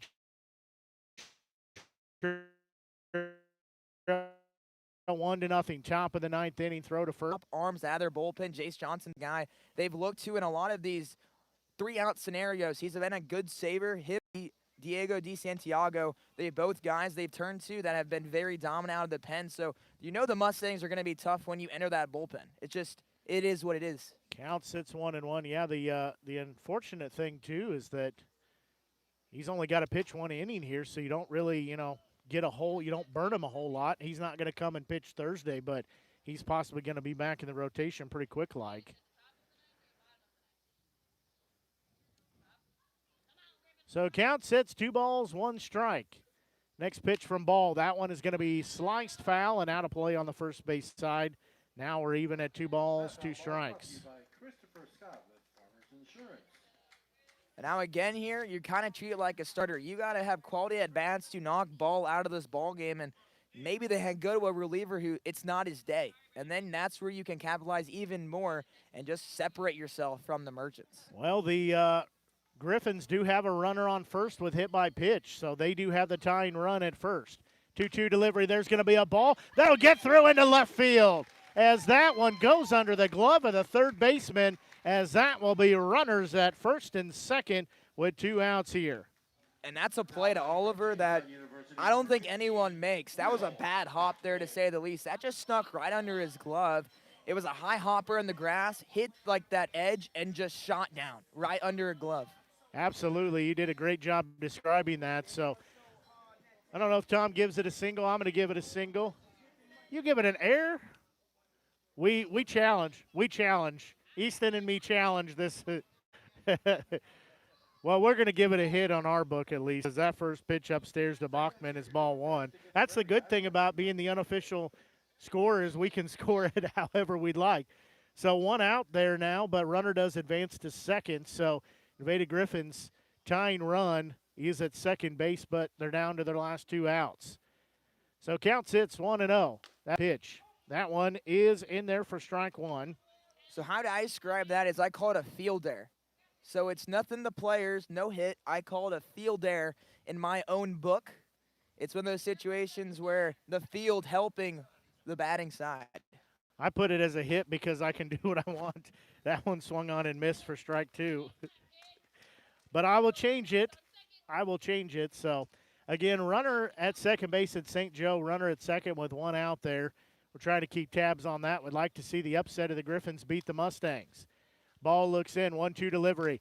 Pitch swung on and missed, and maybe got a seam of it. That is out, number 3. Renegades able to put up 1 run. Sorry, they put up 2 runs, rather. 2 runs on a total of 1 hit, 1 error, and they left 1 on the base. Sorry, I'm all screwed up now. They left 2 on the base path. So 2 runs on 1 hit, 1 error, 2 left on the base path. We are going to the 5th inning. Renegades lead by a 5-0 score. We'll take a break, and we'll be back as you're tuned in to exclusive broadcast coverage of Renegades baseball here on the Show Me Sports Network. At the Tin Roof Monogram and Gift, we know a gift is more than a box or a bag with a pretty bow. A gift is the lifetime of love that you share. It's friends who grow as close as family. It's moments and milestones, both big and small. Whether receiving or giving, a gift brings joy and happiness. That's why, since 2018, we've made it easier to gift for those you love. Stop by the Tin Roof Monogram and Gift at 108 Corporate Lake Drive in Columbia or call 573-443-4438. Let us help you find that perfect gift for every occasion. Hi, I'm retired Army Sergeant Trent Dirks, and I want to tell you about an organization that saved and changed my life forever. Retrieving Freedom provides highly trained service dogs to veterans with disabilities and children with autism, absolutely free of charge, thanks to the generous donations and support from people just like you. Experts from Retrieving Freedom help throughout the entire process, from fostering programs through service dog placement. Retrieving Freedom gave me the skilled service dog Tracer, who has been my best friend and my lifeline. To find out more about how you can get involved, volunteer, foster, or to donate, visit their website, retrievingfreedom.org. Retrieving Freedom, changing lives through the training and placement of service dogs for veterans with disabilities and children with autism.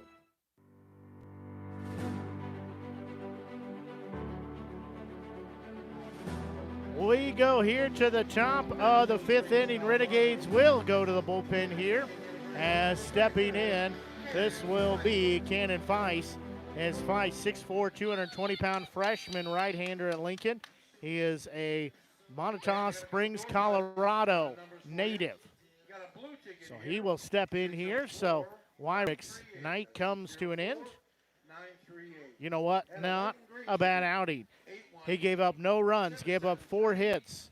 He stranded those 4 base runners. He struck out a total of 3 on the night. He had no hit batters. He walked nobody. Not a bad inning. So it is tied up at St. Joe. It's a 1-1 tie in the top of the 9th inning as Salazar singles to center field. So it's tied 1-1, but now we go to the bottom of the 9th. So Mustangs will have a chance to walk it off. And it's one of those situations where you're not really expecting that if you're watching this game, because Mustangs, they probably went to their best arm available. They've had some off days, and they've had some games where they can set kind of a situation up where your best 3 pitchers are in line to go on that first-round game. There's going to be a pitch skied in the air. Fleet coming over, long run in. He's got a beat on it. He will make the grab in foul territory as 1 up and 1 down, as that was center fielder Bradley Soto. Now this will be left fielder Hayden Oliver. Apologize, I was too busy catching up on what was happening in St. Joe and missed the first couple pitches there. But as we said, Feist comes in to pitch. 1 up and 1 down now to be left fielder Hayden Oliver. And you've already seen what Wyrick did. You kind of want to copy his script. Get ahead of hitters, you'll have success. That pitch looked like that one might have fallen out of the back of the hand. It misses ball 1. So bottom of the 9th inning at St. Joseph, it's tied 1-1. So the Mustangs could walk it off here, or they could go to extra. 1-0 offering from Feist. Swing and a miss. Now it's even at 1-1. So count sits 1 ball, 1 strike. 1 out on the board. Feist looking back in. That pitch, that one a little low and outside. Now it sits 2 balls, 1 strike. So count sitting 2-1. That pitch, that one is low, ball 3. So now we're at 3-1. Feist looking back in. He was the Mink League pitcher of the week a few weeks ago. 3-1 delivery, ball 4. So now it'll be a 1-out walk. We'll put Oliver on first base. Now we'll go top the lineup, and right fielder Martin Smith stepping in.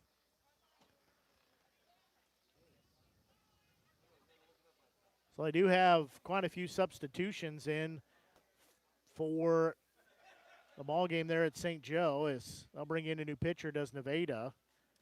I don't know who that slash mark coming in a pitch. That might be a typo. But it looks like Humphrey will come in to pitch. Is that one a little low and outside to Smith? Ball 1.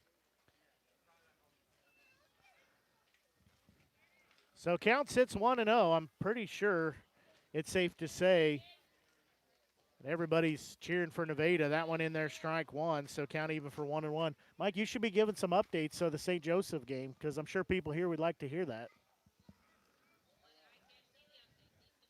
So Bryce Humphrey, he's a guy that's a 2-way pitcher. He's a 2-way for the Griffins. That pitch is low, throw to second. They say he's caught stealing. Good throw by Miller, good tag by Fleeg. Bases empty now and 2 outs on the board. That walk is erased off the board. Yeah, quick pump time there from Miller. Perfect exchange there to second base. Fleeg wastes no time. fields as deep as he can, applies the tag. Great execution there for out number 2. 2-1 delivery. There's going to be a bouncing ball. Dunn will field it. He will throw to Bachman for out number 3. As that will end the inning. It goes a 6-3 put out in the inning. In the inning, no runs, no hits, no errors, nobody left on the base path. We go to the bottom of the 5th. Renegades leading 5-0. We'll take a break and be back as you're tuned in to exclusive broadcast coverage of Renegades baseball here on the Show Me Sports Network. Seeking to express your unique style? How about healthier, clear skin? Look no further than Mary Kay. For more than 60 years, Mary Kay has been offering a wide range of high-quality makeup and skincare products that empower you to shine and stand out in any setting. From luscious lipsticks to vibrant eyeshadows, flawless foundations to glowing highlights, moisturizing serum to blemish and acne regimens, Mary Kay's got you covered. If you don't have a Mary Kay beauty consultant, then I've got you covered. To get your best skin, call me, Cassandra Gazway, today at 417-684-2667 or visit online at marykay.com/Cassandra Gazway.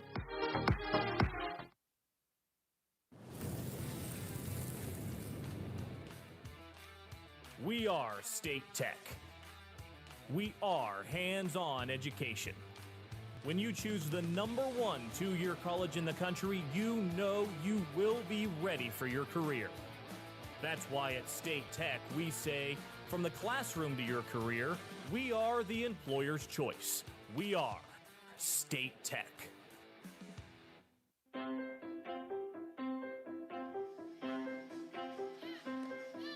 We go here to the bottom of the 5th inning. Again, Renegades leading by a 5-0 score. As Ball coming in here, pitching in his 2nd inning of work. It'll be 8-9-1 here for the Renegades as they have the commanding 5-0 lead.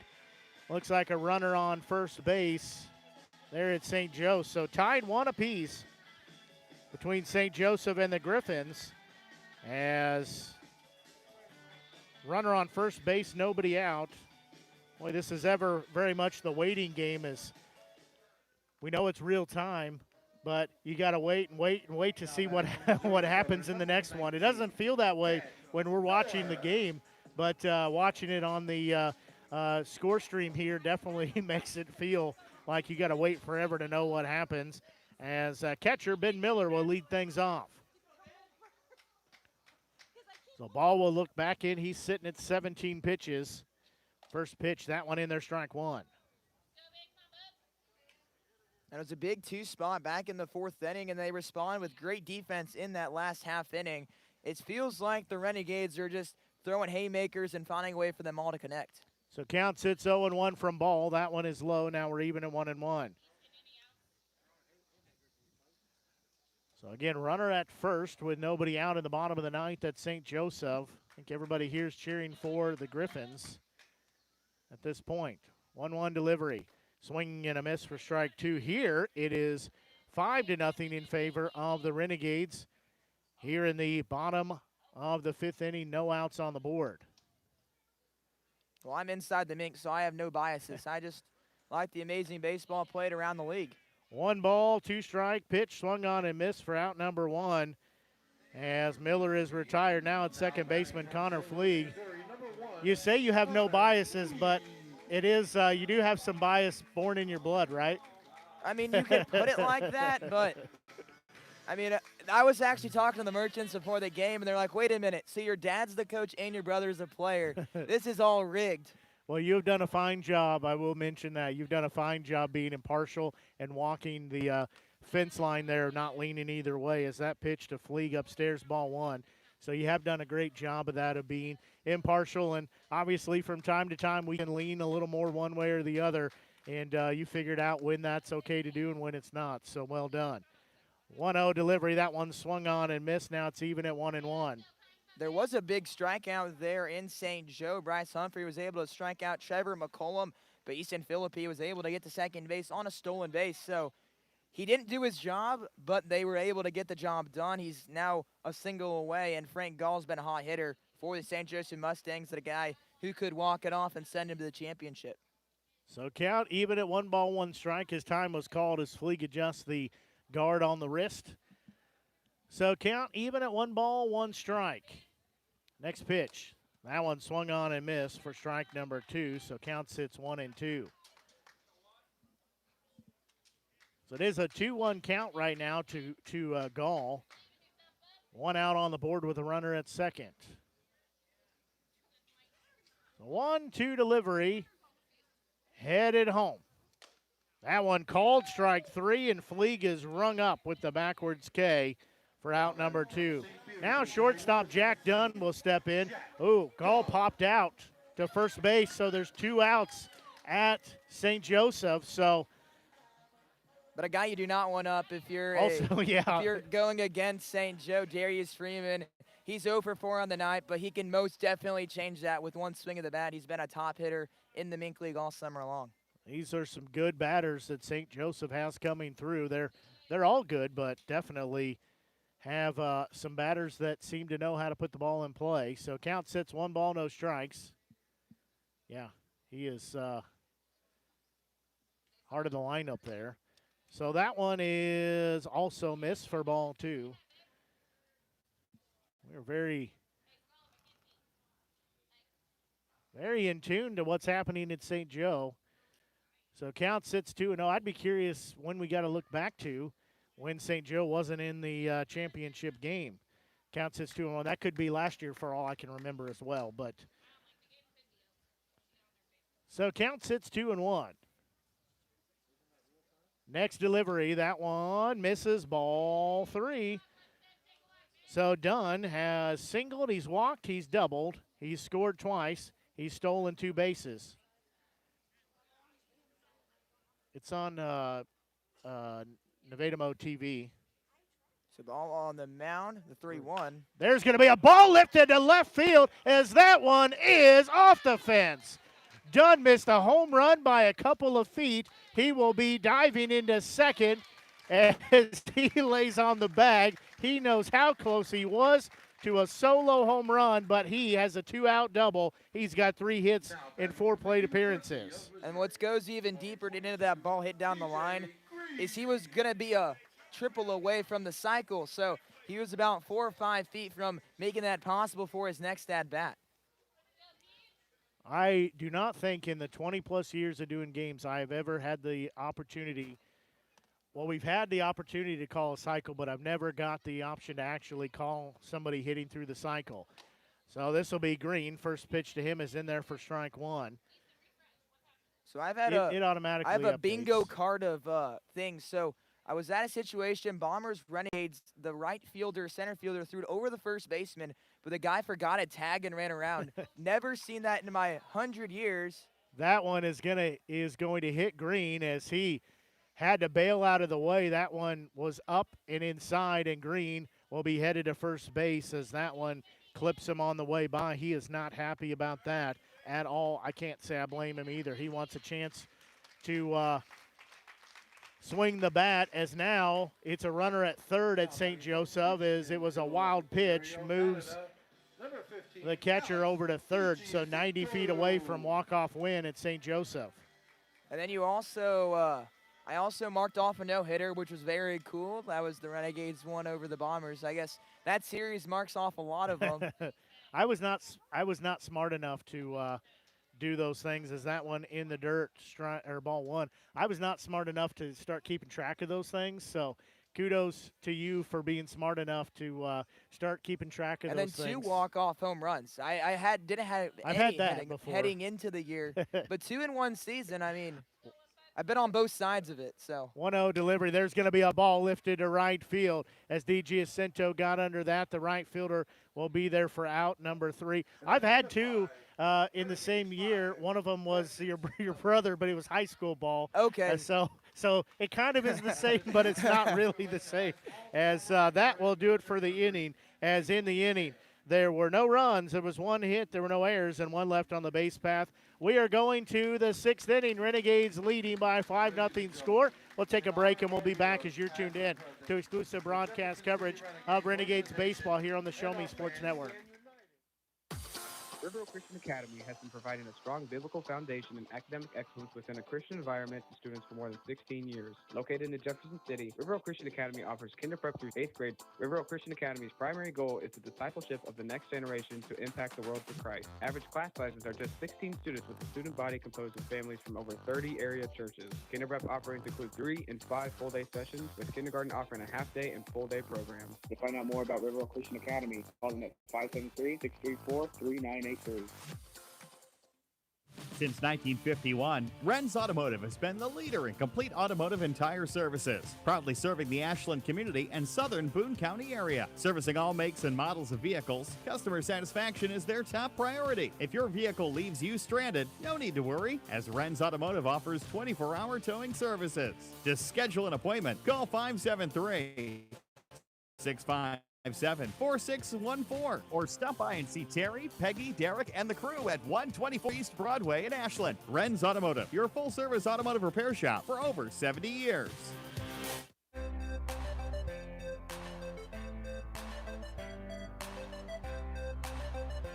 We go here to the top of the 6th inning. Well, big time from St. Joseph. Top of the 10th inning they go, as Nevada was able to strand the runner at third and go to extra innings as they are tied at 1 apiece. So now it's getting a little spicy there in St. Joe with extra innings. So what is the rule? Like, once you get into postseason play, is it you have that extra runner on second base, or is it like normal playoffs where you truly have to get that guy on and all the way come around to score? Because, I mean, it's been up for grabs, I think, the entire summer. I think you hit the nail right there on the head, as I don't know what it is. We've been times we thought that there was going to be the ghost runner, or the, what is a name for it, about the softball, international softball rule. We've seen it. We've not seen it. I really don't know what they're going to do. It kind of depends, I guess, on how they interpret it, but I wouldn't be surprised if you see it either. But part of me wants them to go as long as possible to burn through as many pitchers as that one in there for strike one, as this will be designated here Gavin Gonzalez. So knowing that if we win tonight, we win tomorrow night, we're going to face one of these two teams. I hope it goes 30 innings and they burn through all their pitching. 0-1 delivery. That one misses, ball one. So with that in mind, I guess wouldn't be surprised if they don't enact the ghost runner at second a whole lot sooner, because neither one of them probably want to go too much. So you say like extra. The 24th inning probably? I would love that. That one is in there for strike number 2. Yeah, I would love for it to go 25 to 30 innings or so. I'm not surprised Mike doesn't have a voice at St. Joseph. So count sits, 1 ball, 2 strikes. Is that an official Mink League rule? That one is going to be lifted into center field. Going back on it is O'Neill. He will range and make the grab. 1 up, 1 down. And that's been a big bat that they've been able to retire. Gavin Gonzalez has been a main contributor to that offense over there in the first base dugout. Now tonight he's currently 0-4. So that's a bat that if you're a Merchants fan, a Merchants player, you kind of want to get going, start a rally here, and maybe set him up with a big opportunity to have that tie and run at the plate, or the opportunity to tie the game up. First pitch here to Espinal is in there, strike 1, as Feist pitching in his second inning of work here. I should have said take the lead, but I said the same thing in a different form. So count sits 0-1. Feist looking in. He'll deliver home. That pitch, that one just a little low, so that will even the count at 1 ball, 1 strike. Again, we said top of the 10th inning, tied 1 apiece at St. Joseph between the Griffins and the Mustangs. The Griffins, the 6th seed, the Mustangs, the top seed. That one swung on and missed for strike 2, as the Griffins already got the upset last night over the 3 seed in the Mudcats, so they're looking for back-to-back upsets to get into the championship series in the 2025 Mink League season. 1-2 delivery. That one is a little low and outside. Now we're even at 2 balls, 2 strikes. And the heart of the order coming up for the Merchants, you want to scratch at least 1 here in the top of the 6th inning, or you're going and having to have an explosion in that last third of baseball. So count sitting, 2 balls, 2 strikes, 1 out. Feist's next delivery. That one called strike 3. 2 up and 2 down. Excellent sequencing there. A freeze fastball, able to retire Espinal. And now 2 outs on the board. And getting the red-hot bats back up. Now this will be catcher and Brock Moore stepping in. He is 1 for 2. He's had a single, and he's popped out to left field. So he steps in here with 2 outs on the board and nobody on the base path. As we said, this is excruciating to wait to see what happens with these batters in St. Joe. His first pitch to Moore misses ball 1. Sam Schmidt will be in. Looks like he's maybe a late substitution, I think, since he's had no at-bats. Come in either now or the last inning or two as that one misses ball 2, so count sits 2-0. It was one of those situations when I was seeing all the adjustments, you saw a pitch runner go in, so maybe you saw a pitch hitter, and now you're seeing a pitch hitter start the inning off. And then you got to use all your 13 players you brought. There's going to be a pitch skied in the air, Fleeg backtracking. He will settle underneath. He will make the grab for out number 3 as that goes in the inning. As no runs, no hits, no errors, and nobody left on the base path. We're going to the bottom of the 6th inning as it is a 5-0 Renegades lead. We'll take a break and be back. You're tuned in to exclusive broadcast coverage of Renegades baseball here on the Show Me Sports Network. Power equipment is always cool, always. Well, unless it's not working, then power equipment is expensive, always. Unless you get it checked with Salter Lawn Service. Don't worry about saving up for something new. Just let the experienced experts at Salter Lawn Service repair your small engines. With pickup and delivery available, saving you time and saving your wallet. Hey, this is Stacy Salter with Salter Lawn Service. One call, we do it all. You can find us at salterlawnservice.com.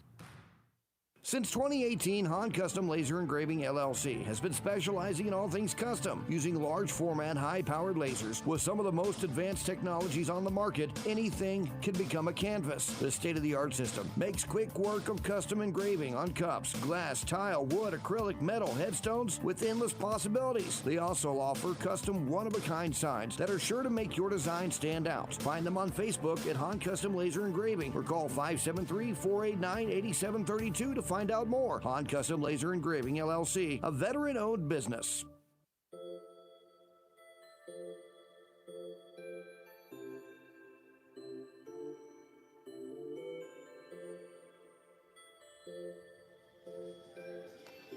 We go here to the bottom of the 6th inning as 1-2-3 order went the Merchants. Now it'll be 4, 5, and 6 due up for the Renegades.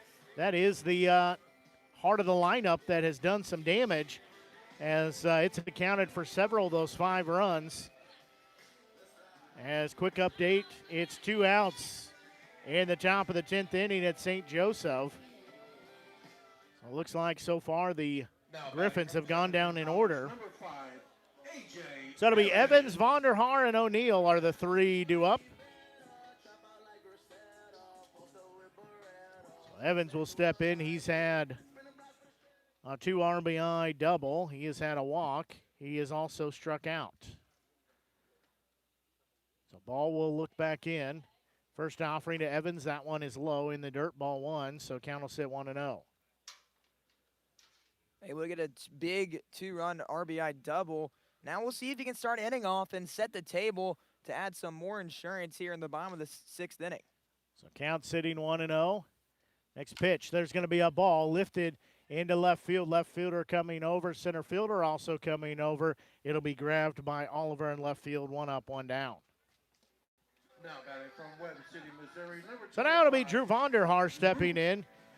He had an RBI sac fly his last time up. Had 2 outs, 5-3 and 4-3 before that. So he's trying to get his first official hit on the night, but he has helped contribute to that 5-run lead that the Renegades have. First pitch, that one outside, ball 1. So count sits 1-0, again 1 out in the inning. 1-0 pitch. That one in there for strike 1. Now we're even at 1-1.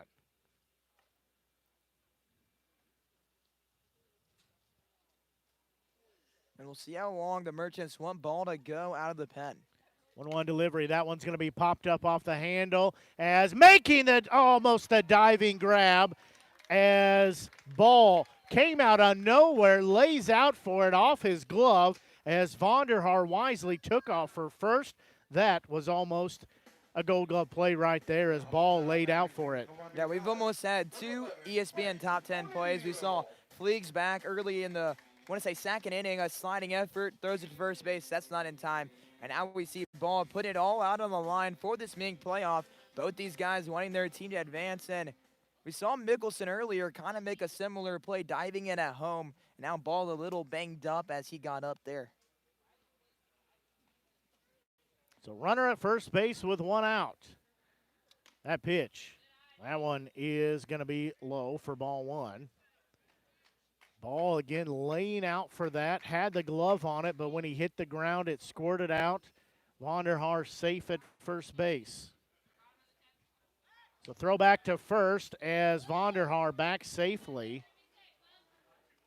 And we see some strategic pickoff attempts from the Merchants that have almost kept these base runners off the base paths and kind of stole some outs, but the Renegades just able to get there back in time. So count sits, 1 ball, no strikes as Ball looks back in. And it's a very humid night here at historic Ernie Vivian Park. That one swung on and missed for strike 1.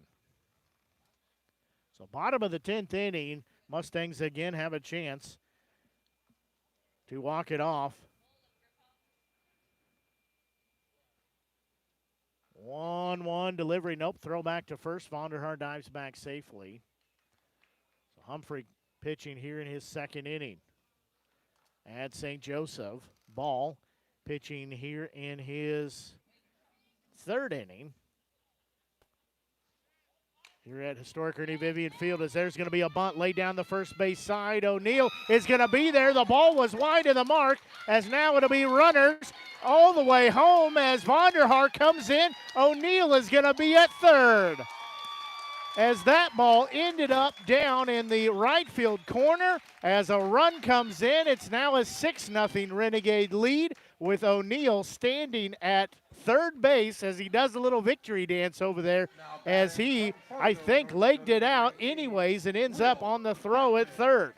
Yeah, and that was just perfect timing. Nobody on the Merchants were expecting, no one in the stadium, I want to say, was expecting that. It was a 1-1 count. You're probably expecting just a swing at that, lays a perfect bunt, forces Ball to make a play that he should eat 9 times out of 10. There he throws it down the line. It would have been a tough play for Cowan to even make. There it gets past the line and scores Drew Vonderhaar, and you feel like that was the gut punch that might have just sealed this victory.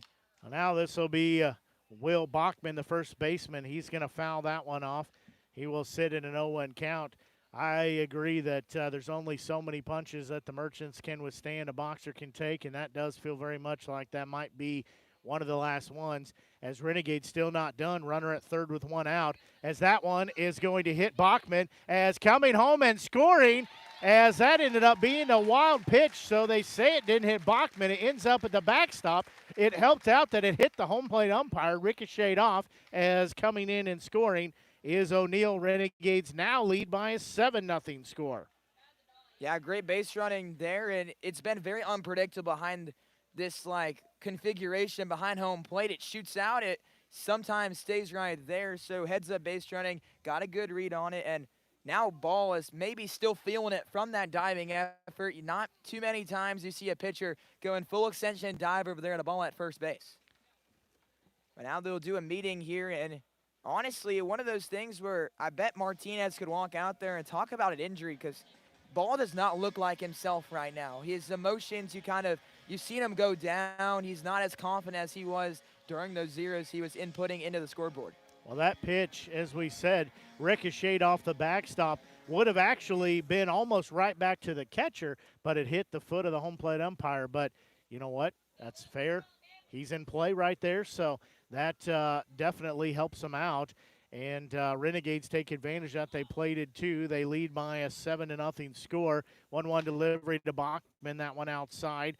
Ball 2, so count sits 2-1 as, again, bottom of the 10th inning at St. Joe. It's a runner on first base. Lukart walked. So runner at first base with no outs. He represents the walk-off run. There's going to be a ball lifted to center field. Center fielder going back, still going back. He will not make the grab as that one goes off the center field fence as standing at second base will be Bachman, as he has a one-out double. He's got his second hit of the night. Yeah, the Renegades having Chandler Ball's number here, not able to drive another double. That one way over the head of the center fielder, Bradley Soto. You saw him tracing back. Then he felt that warning track and was like, I got to stop there for a second. That split second of hesitation allowed that to hit the fence and be a stand-up double there for Bachman. Well, now this will be catcher Ben Miller. He's walked twice. He's struck out once in 3 plate appearances. So 1 out on the board. Bachman at second. That pitch, that one's going to be in there for strike 1 from Ball. So count sits. No balls, 1 strike. Again, 1 out. Renegades have plated 2. They lead by a 7-0 score. Next delivery, that one is low. Bounces across home plate. Evens the count at 1 ball, 1 strike. You know, subsequently, the 7-run lead, that also would help out the Renegades pitching if we could end early tonight. Not saying we will, but if we do, that could end a little bit early. 1-1 delivery, that one in there, strike 2. And even that wasn't a home run or didn't score a run, you could tell it was very deflating. You saw the reaction in the Merchants dugout. The players on the field like, oh no, oh, this isn't good. And that's just going to lead to situations that are probably going to be negative if you don't have that confidence. That pitch, that one is inside. Count even at 2-2. Again, 1 out with a runner at second base, as trouble a little bit brewing there in St. Joe now, as 2 runners on with no outs in the bottom of the 10th inning. That pitch, that one upstairs. That is ball 3. Now we're full at 3 balls, 2 strikes. So Humphrey has let the first 2 batters as a single, and he walked and then singled. So 2 runners on with no outs there. As payoff pitch headed to Miller. That one called strike 3. Miller is out number 2. Yeah, he's able to get the inside corner, but then goes down again. So it could be a fatigue situation as well. He's been out there for a while. Maybe he's not used to that relief because how hot it is. And also looking at this Mustangs and Griffins game, they were going to the heart of the order. You know it's going to be tough. 2, 3, 4 due up in a situation where, 3, 4, 5 when you need a situation where you need a run. And that's where your core of the order is going to come up to the task and possibly get you into the championship series. First offender Fleeg is in there for strike 1, so count will sit at no balls, 1 strike. Again, runner at second base, that's Bachman. He will take a lead from second in count sitting 0-1. Next delivery, that one way upstairs, so count evens at 1-1. So count sits 1 ball, 1 strike. Renegades leading by a 7-0 score. 1-1 delivery. That pitch, that one's going to be sliced foul and out of play. So there is 1 out in St. Joe, but now runners on the corner, so 90 feet away from walking the ball game off. As we're going to have a conversation as Ball looks very fatigued, as you were saying, Easton. He looks very fatigued. He looks very just not comfortable. He's very labored. I said that earlier. He's just very labored. Yeah, and I want to say that's Jackson Gwynn warming up in the bullpen. That's their number 3 guy, if that's who it is. And it's apparent that they need the 0 here and kind of strand Bachman on second base. But you felt their confidence deflate in this inning, and the Renegades have just kept putting the gas on. They've never really let go. That pedal has been in drive the entire time. And it's something that the Renegades offense, defense, and pitching all showed up today, and it's going to be a tough time to beat them anytime that they all combine and mesh into one game. Well, we've seen Ball several times been over, hands on his knees, hands on his thighs, being able to, just trying to catch his breath, just trying to get some oxygen in there. So he's going to stay out there, but count does sit 1-2. Again, if he can get this 3rd out, I'm pretty confident to say his night's probably going to be done. Maybe if he doesn't get it, his night might be done. As that pitch, that one way high and outside. Now we're even at 2-2. As now there's 2 outs at St. Joe, but runners at second and third, tied at 1 apiece in the bottom of the 10th inning. We've lost all the fans here behind us. They're more interested in this St. Joseph game than ours. As now we're full as that pitch was up high. So we are full at 3 balls, 2 strikes. And that would be a big upset there. They are able to knock off the 3 seed and now have the chance to knock off the 1 seed, but St. Joe, a team that if you do put 2 in the top half, they have the possibility of walking it off.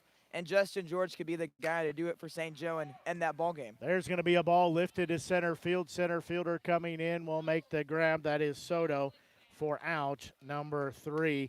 As Renegades able to add to their lead as they put up 2 runs on 2 hits. There were a couple errors, and they left 1 on the base path. We are going to the 7th inning. Renegades lead by a 7-0 score. We're going to take a break and be back as you're tuned in to exclusive broadcast coverage of Renegades baseball here on the Show Me Sports Network. Are you in the market to buy your first home? Maybe it's time to buy some acreage. How about invest in a new space for your growing business? No matter the need, your trusted partner in real estate is me, Izzy Smith of Izzy Smith Homes, Remax Moon Realty. I believe real estate is more than just bricks and mortar. It's the cornerstone of our lives. It's where memories are made and dreams are realized. Choosing me as your realtor, you're getting a professional, dedicated advocate who will work tirelessly to make your real estate dreams a reality. Give me a call today at 573-876-2873 or visit izzysmithhomes.com. Izzy Smith Homes, Remax Spoon Realty, your hometown realtor working harder for you. Throughout the course of any game, different actions stand out to different people. But everyone remembers a walk-off, especially if it's a walk-off wood bat. Handcrafted right here in Missouri, Walk-Off Wood Bat Company bats are made with premium grade maple, ash, and birch, fully customizable to make it truly yours. From the length and weight to the barrel and handle color, you're able to customize every feature of your wood bat, including personalized engraving with a 45-day warranty. In addition to selling custom handcrafted bats, they also offer a selection of bat accessories, including lizard skin bat grips and batting gloves. To help find your confidence at the plate, give Walk-Off Wood Bat Company a call at 816-261-1014 or visit wowbats.com.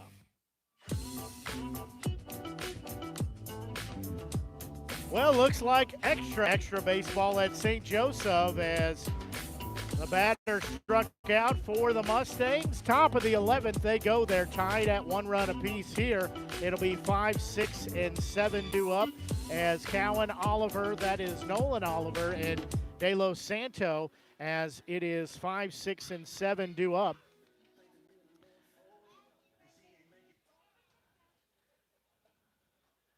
So top of the 7th we go here as Feist will be back on the mound as he looks back in. First baseman Shane Cowan, that pitch, that one in there, strike 1. So count sits, no balls, 1 strike.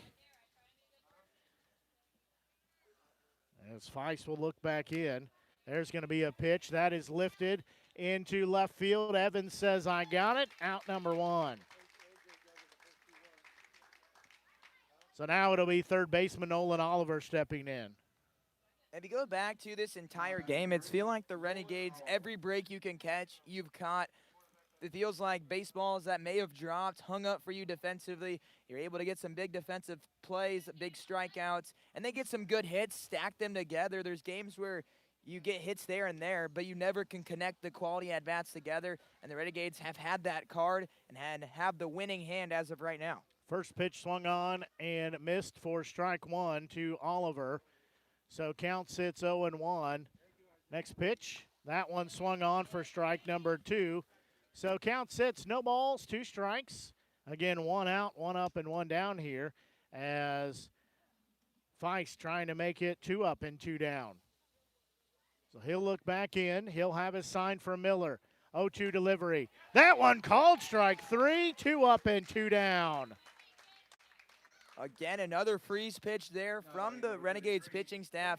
Feist dots that on the inner half of the plate, and Oliver can't do anything but just look at that beautiful pitch there located on a spot. So now it'll be the second baseman and Kingry De Los Santo as again they go top of the 11th inning. There is 1 out now there at St. Joseph, tied at 1 apiece. Again, like I said, I'd like to see this go maybe 15 or 20 more innings. I don't know if I'll see that, but I'd like to. That pitch swung on a miss for strike 1 to De Los Santo.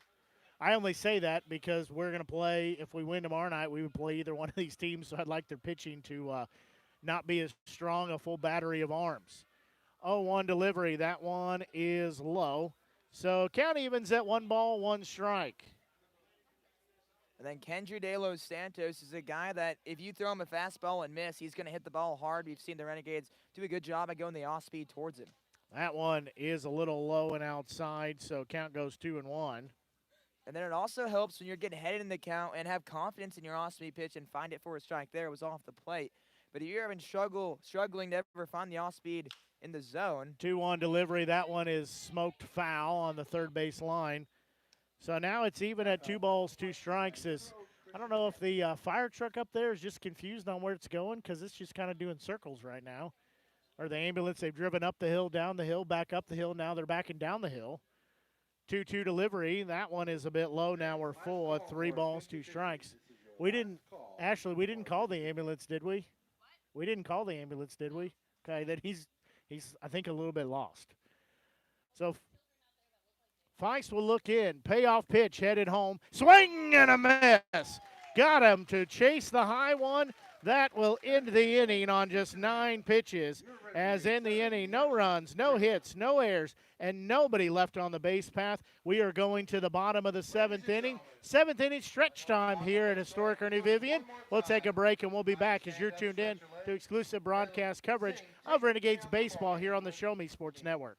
Creating custom, handcrafted woodworking projects has never been easier. Become a member of Sawdust Studios and enjoy 24/7 access to a woodworker's paradise. Outfit with industry-leading professional-grade tools, Sawdust Studios offers endless woodworking possibilities. Don't have woodworking experience? No problem, as Sawdust Studios offers affordable classes from a community of woodworkers, experienced designers, and master craftsmen. Youth classes also offered for those junior woodworkers. For more information, search Sawdust Studios on Facebook or find them online at sawdust247.com. Sawdust Studios, your community woodshop.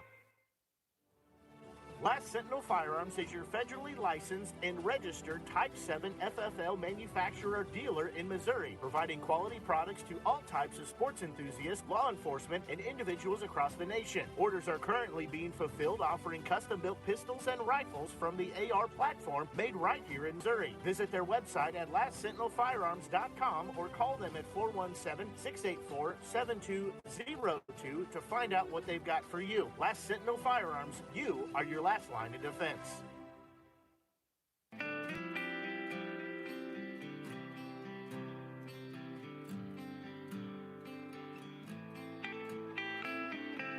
We go here to the bottom of the 7th inning as the Renegades will come to bat here. Well, just like we talked about in the last inning, as they got the final out, did Ball, and his night comes to an end.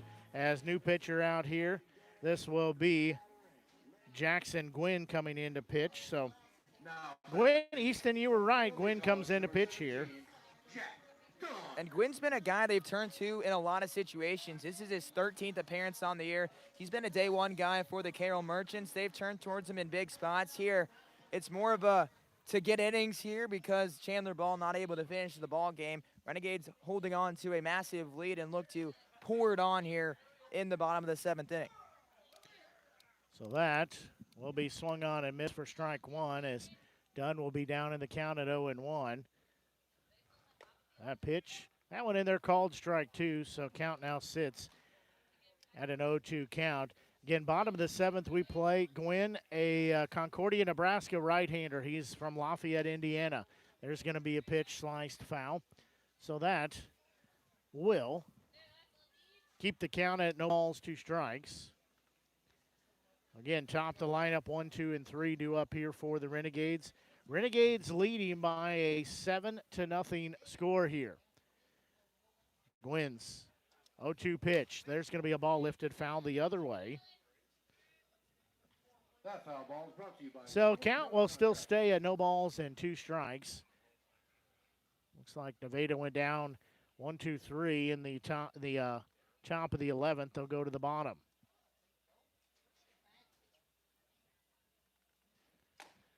That pitch misses, ball 1. So now it is 1 ball, 2 strikes to Dunn.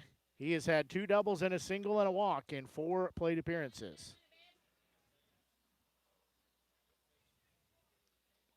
1-2 delivery. He's going to smoke that one into left field as that one will get down. He will have another single as he has got 4 hits on the day.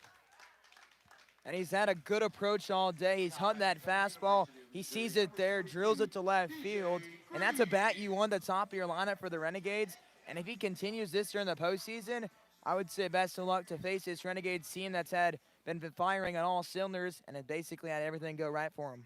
He is finding a way to put balls in the outfield grass and reach first and second and work himself around the base path, as this is P.J. Green. He was hit by pitch last time he was up. That one is low inside, ball 1. He was not happy about that hit by pitch, but he took first base and got stranded there. So 1-0 delivery. That'll be a pickoff move over to first, runner back safely. But he's been a guy that's willing to do whatever the team asks of him. We saw him early in the ball game lay a bunt down that third base line, but he has the power where he can put one over the wall as well. 1-0 delivery. That one is low, ball 2, so count sits 2-0. It's a bat you do not want to get behind. If you give him a free fastball, he can most likely make you pay for it. Obviously, the Renegades already up 7-0, so don't know what the approach is up this much, but we'll see what P.J. Green does after this pickoff attempt, not in time. Yeah, so another throw over to first base. They're obviously worried about Dunn trying to work himself around the base path. He's been a threat on the base path as well. He may not have a stolen base on his line, but he's a guy that's willing to get an extra base if necessary on a ball put in play. That one is called strike 1, so Green will have a 2-ball, 1-strike count. So Green will step back in again, 2 balls and 1 strike.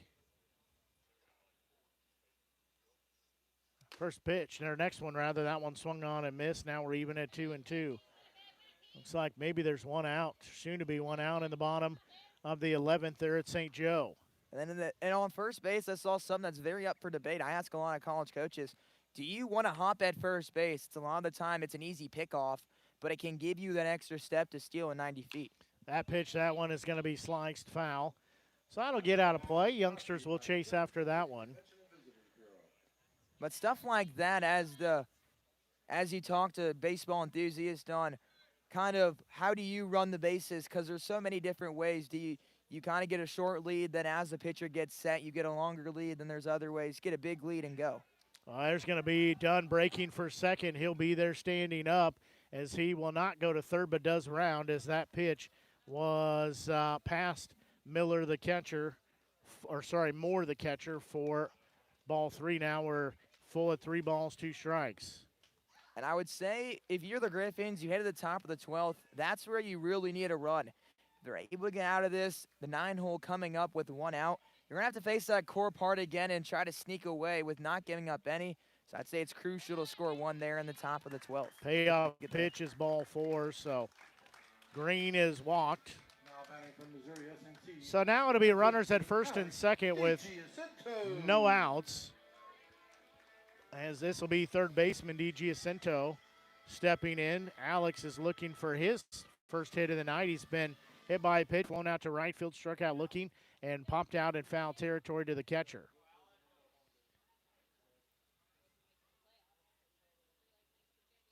First pitch, that one is outside, ball 1. So count sits 1-0. The winner of tonight will face Clarinda, and you'll have to face their number 1. They'll have a full bullpen. Everything's charged up and ready to go, so it's going to be a tough game for sure. Everybody fully rested there for the A's. 1-0 delivery. That one is a little bit low, ball 2, so count sits 2-0. And that's been big for the Renegades as well. The Clarinda A's are one of the top offenses in the entire MINK League. Them or St. Joe, and then out tonight the Jefferson City Renegades. But that offense is going to be very hard to be able to get through twice, maybe 3 times. So you might need to go 2-3 guys into your bullpen.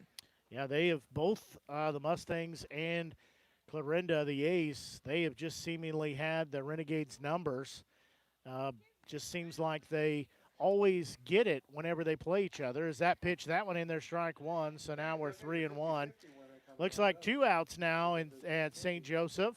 In the bottom of the 11th inning, it's still tied 1 apiece. Despite their game starting a half hour earlier than ours, they may take longer than our full game. 3-1 pitch. There's a ball lifted to the outfield. That'll get down and score at least 1 run as Dunn is given the green light, as Green will be at third, as it'll be an RBI single for D.G. Jacinto, as now it's an 8-0 Renegades lead. As Green goes to third, Dunn scores from second. Renegades lead 8-0 now. As now this will be A.J. Evans, the left fielder. If he could put a double in play somewhere in the outfield, we might be done early with the run rule. Well, Gall is hit by a pitch at St. Joe. There's going to be a ball ripped foul. Andy makes the barehead grab at first base. Is Coach Andy has that ball. That was a good play right there. That's Coach Andy down there able to field that ball. He might want to take that baseball home with him. So 0-1 delivery to Evans. That one is in there for strike 2. Yeah, Andy just got a firework for that play. I mean, the biggest thing there is he tried to act natural. He was like, I've been here before, and that's one of those things where the young generation today would probably showboat that he was able to stand still, throw the ball back into play. 0-2 delivery as D.G. Jacinto will steal second. That pitch was low. Yeah, I think if I'm on first base, that one by far, I fall down after it smokes me somewhere in the chest, and then I fall down. But now the Renegades just a single away from capping off an incredible performance in all aspects. So count sits, 1 ball, 2 strikes. Next pitch to Evans, that one a little high and outside. Now it is even at 2 balls, 2 strikes. As we said, at St. Joseph, it's 2 outs on the board of the runner at first. They are bottom of the 11th, tied at 1 apiece. So count sits, 2 balls, 2 strikes, 2 runners on. Next pitch to Evans, that one low, is ball 3. So counts is full at 3 balls, 2 strikes. Now it'll be 2 on with 2 outs as Freeman singles to right field. Gall was hit by a pitch. He advances to second. I just realized, too, we don't have any outs here in the bottom of the 7th inning. So we're full at 3 balls, 2 strikes. Payoff pitch. That one is going to be sliced foul. The bat goes into the net as we will do it again. I really think, like, one of these years we need to have all the broadcasters keep track of all the thrown bats and broken bats. So at the end of the year, we see how many there is total. We can have a bat off? Yeah, who can throw the bat off like it's an award. Well, that one,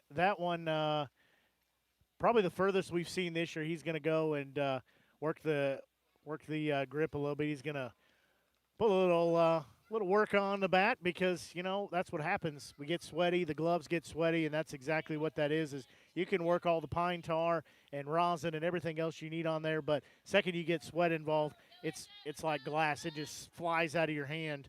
So I think the furthest one I had was up there above the dugout. That was a couple years ago.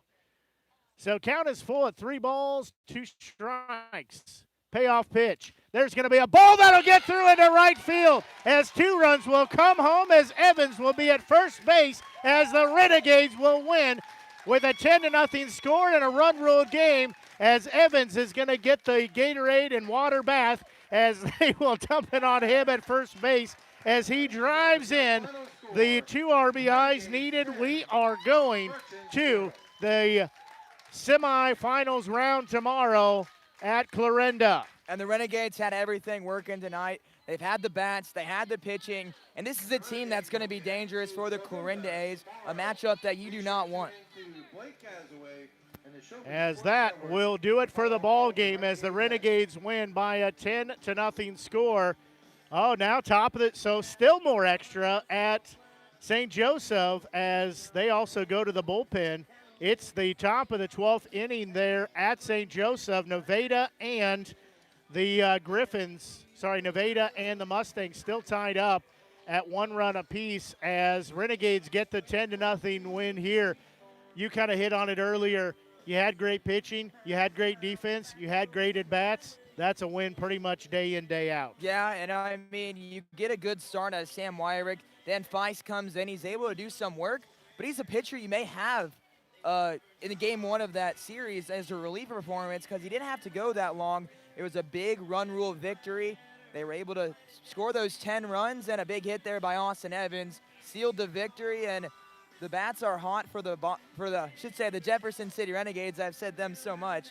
But Jack Dunn, probably the top performer of tonight. He's able to have 2 doubles. He's able to get on base with a single and a hit by pitch, just say 2 singles. But he's a bat that if he's at your top of the order and he's able to start some rallies, it's going to get the team going. Absolutely right on that. And, you know, that's the thing is they were good in all the phases of the game they needed to be. Get to end it early. It doesn't mean by any means we know that the Merchants team is not a slouch by any means. However, you know, they got on top early. That sort of deflated that, and we just saw them continue to add runs to continue to do that. And that's the key to that success is be able to get on top early. And like you said, they bring in Feist. I think that was a great move to bring him in because he's going to need a couple days rest. Yeah, you want to get done. You want to get done. JD, done? Done. So, yeah, you were able, as you were saying, able to get on top and ride that out. But for Feist to come in, he's going to need a couple days of rest, but he is going to be available in that short rest to be able to come back, and that's going to pay dividends because he is likely could be a starter as well. Came in from the pen here today, but we may see him in a starting role. Yeah, and then you kind of look at the scoreboard. It was 10-0, but it felt like it was a lot more from the get-go. I mean, last year's ball game, you look at it, it was a 1-0 contest. Both teams were just looking for that hit-to-score run and played that eventual winning run. Here tonight, the Renegades got on early, and if they're able to put one up in the first inning in the rest of the season, that can really demoralize a team and already build that confidence like we're here and we're meant to win. Absolutely. So we're going to wait for JD to get up here as Ashley's tracking him down. So they're going over a couple of things as a team, and then he should be up here. But again, for the Renegades, we said they were working well. They got a great start by Wyrick. We're able to have a good bullpen arm, and Feist come in again. I think that puts them in a great position to be able to have him come in. Should the Renegades win tomorrow, they would then get into the championship game, so we could see him later on. And, you know, it's just something that it's this big chess match, and I think it was played right. We got out of here early tonight, so that's going to help the pitching as well to be able to conserve that. And then, you know, Renegades are peaking at the right time. They're seeing some of those seeing those pitches well. They're having good at-bats. They're being able to take some of those at-bats deep with pitches and be able to start chipping up on the pitch count for those pitchers. Saw some dynamic plays out in the field as well. And again, this is when we want to start seeing that. When we want to start seeing that peak is now as we get into postseason play. Yeah, and on the mound, they were able to neutralize their key hitter. Gavin Gonzalez went 0-4 tonight. If you were to tell me he was going 0-4, I would say the Renegades would win, and that's exactly what happened. When you can shut down the top 3 hitters for the Merchants, I mean, that's with any team, you're going to give yourself a victory chance. I mean, Gavin Gonzalez, one of the best hitters in the MINK League power-wise, contact-wise, and then power-wise. He's going to put the ball in play. He has that power to hit a home run. He's hit at 5 ballparks of the 7, which I don't know many players that are able to do that. You have Fernando Espinal, who had a hit early on the contest, but that got erased with a fly out the bat after. If you can continue to mow down the top and then maybe possibly the core of the order, you're going to give your chance a good way to win the game, and good defense as well defensively tonight from the Jefferson City Renegades. Well, we saw the bats for the Renegades, too, get into the first 2 pitchers, and those are the top 2 pitchers for the Merchants. We saw them bat around with 9 batters go through the inning in the top of the first, which kind of set the tone for the ball game. But we saw them, like we said, get in and really rattle those 1 and 2, the top 1 and 2 pitchers. And again, you can do that quickly, which is what they did. That is going to be success. A lot of games, we see that time and time again that's a big key to success as the meeting has ended out on the field. So we'll see if JD is headed this way. I don't see where he went, to be honest. So he might be trying to enjoy. Ashley might have got lost too. That's also could be part of it. As I believe, I don't know what they're doing here, gathering home maybe to take a picture. That would be my guess, probably. I do not see JD headed this way. So, you know what? It is a hot night at the ballpark, and we're going to let him enjoy the festivities and celebrating with the team. But that would be our player of the game. Was Jack Dunn, as he came in the top spot and delivered. He was at bat 5 times, and he reached base every time. He had 2 doubles. He had 2 singles. He walked. He had a couple of stolen bases, and he scored in those 3 times, 3 of those 5 times he was at the plate. But that will do it for our broadcast. Easton, great job tonight. It was a pleasure working with you. Look forward to maybe what's plans for tomorrow. I think I'm going to be on the broadcast with you as the game All right. plan. That works for me. So we'll make the trek to Clarinda as the Renegades and the A's match up. That'll be pregame about 6:45 tomorrow, with first pitch set for 7 o'clock from Clarinda. As quick update at St. Joseph, they're going to the bottom of the 12th inning, still tied at 1 apiece. But that will do it for our broadcast. For the Show Me Sports Network, I'm Blake Gazaway for Easton Amelia. Till we talk to you tomorrow night with semifinals action. So long, and have a great rest of your evening. And even more around the world. This is the Show Me Sports Network. The proceeding was an exclusive broadcast property presentation of the Show Me Sports Network and was a high-fidelity, all-digital broadcast. This broadcast is copyright by the Show Me Sports Network for the private use of our audience. Any other use of this broadcast without the Show Me Sports Network's written consent is prohibited.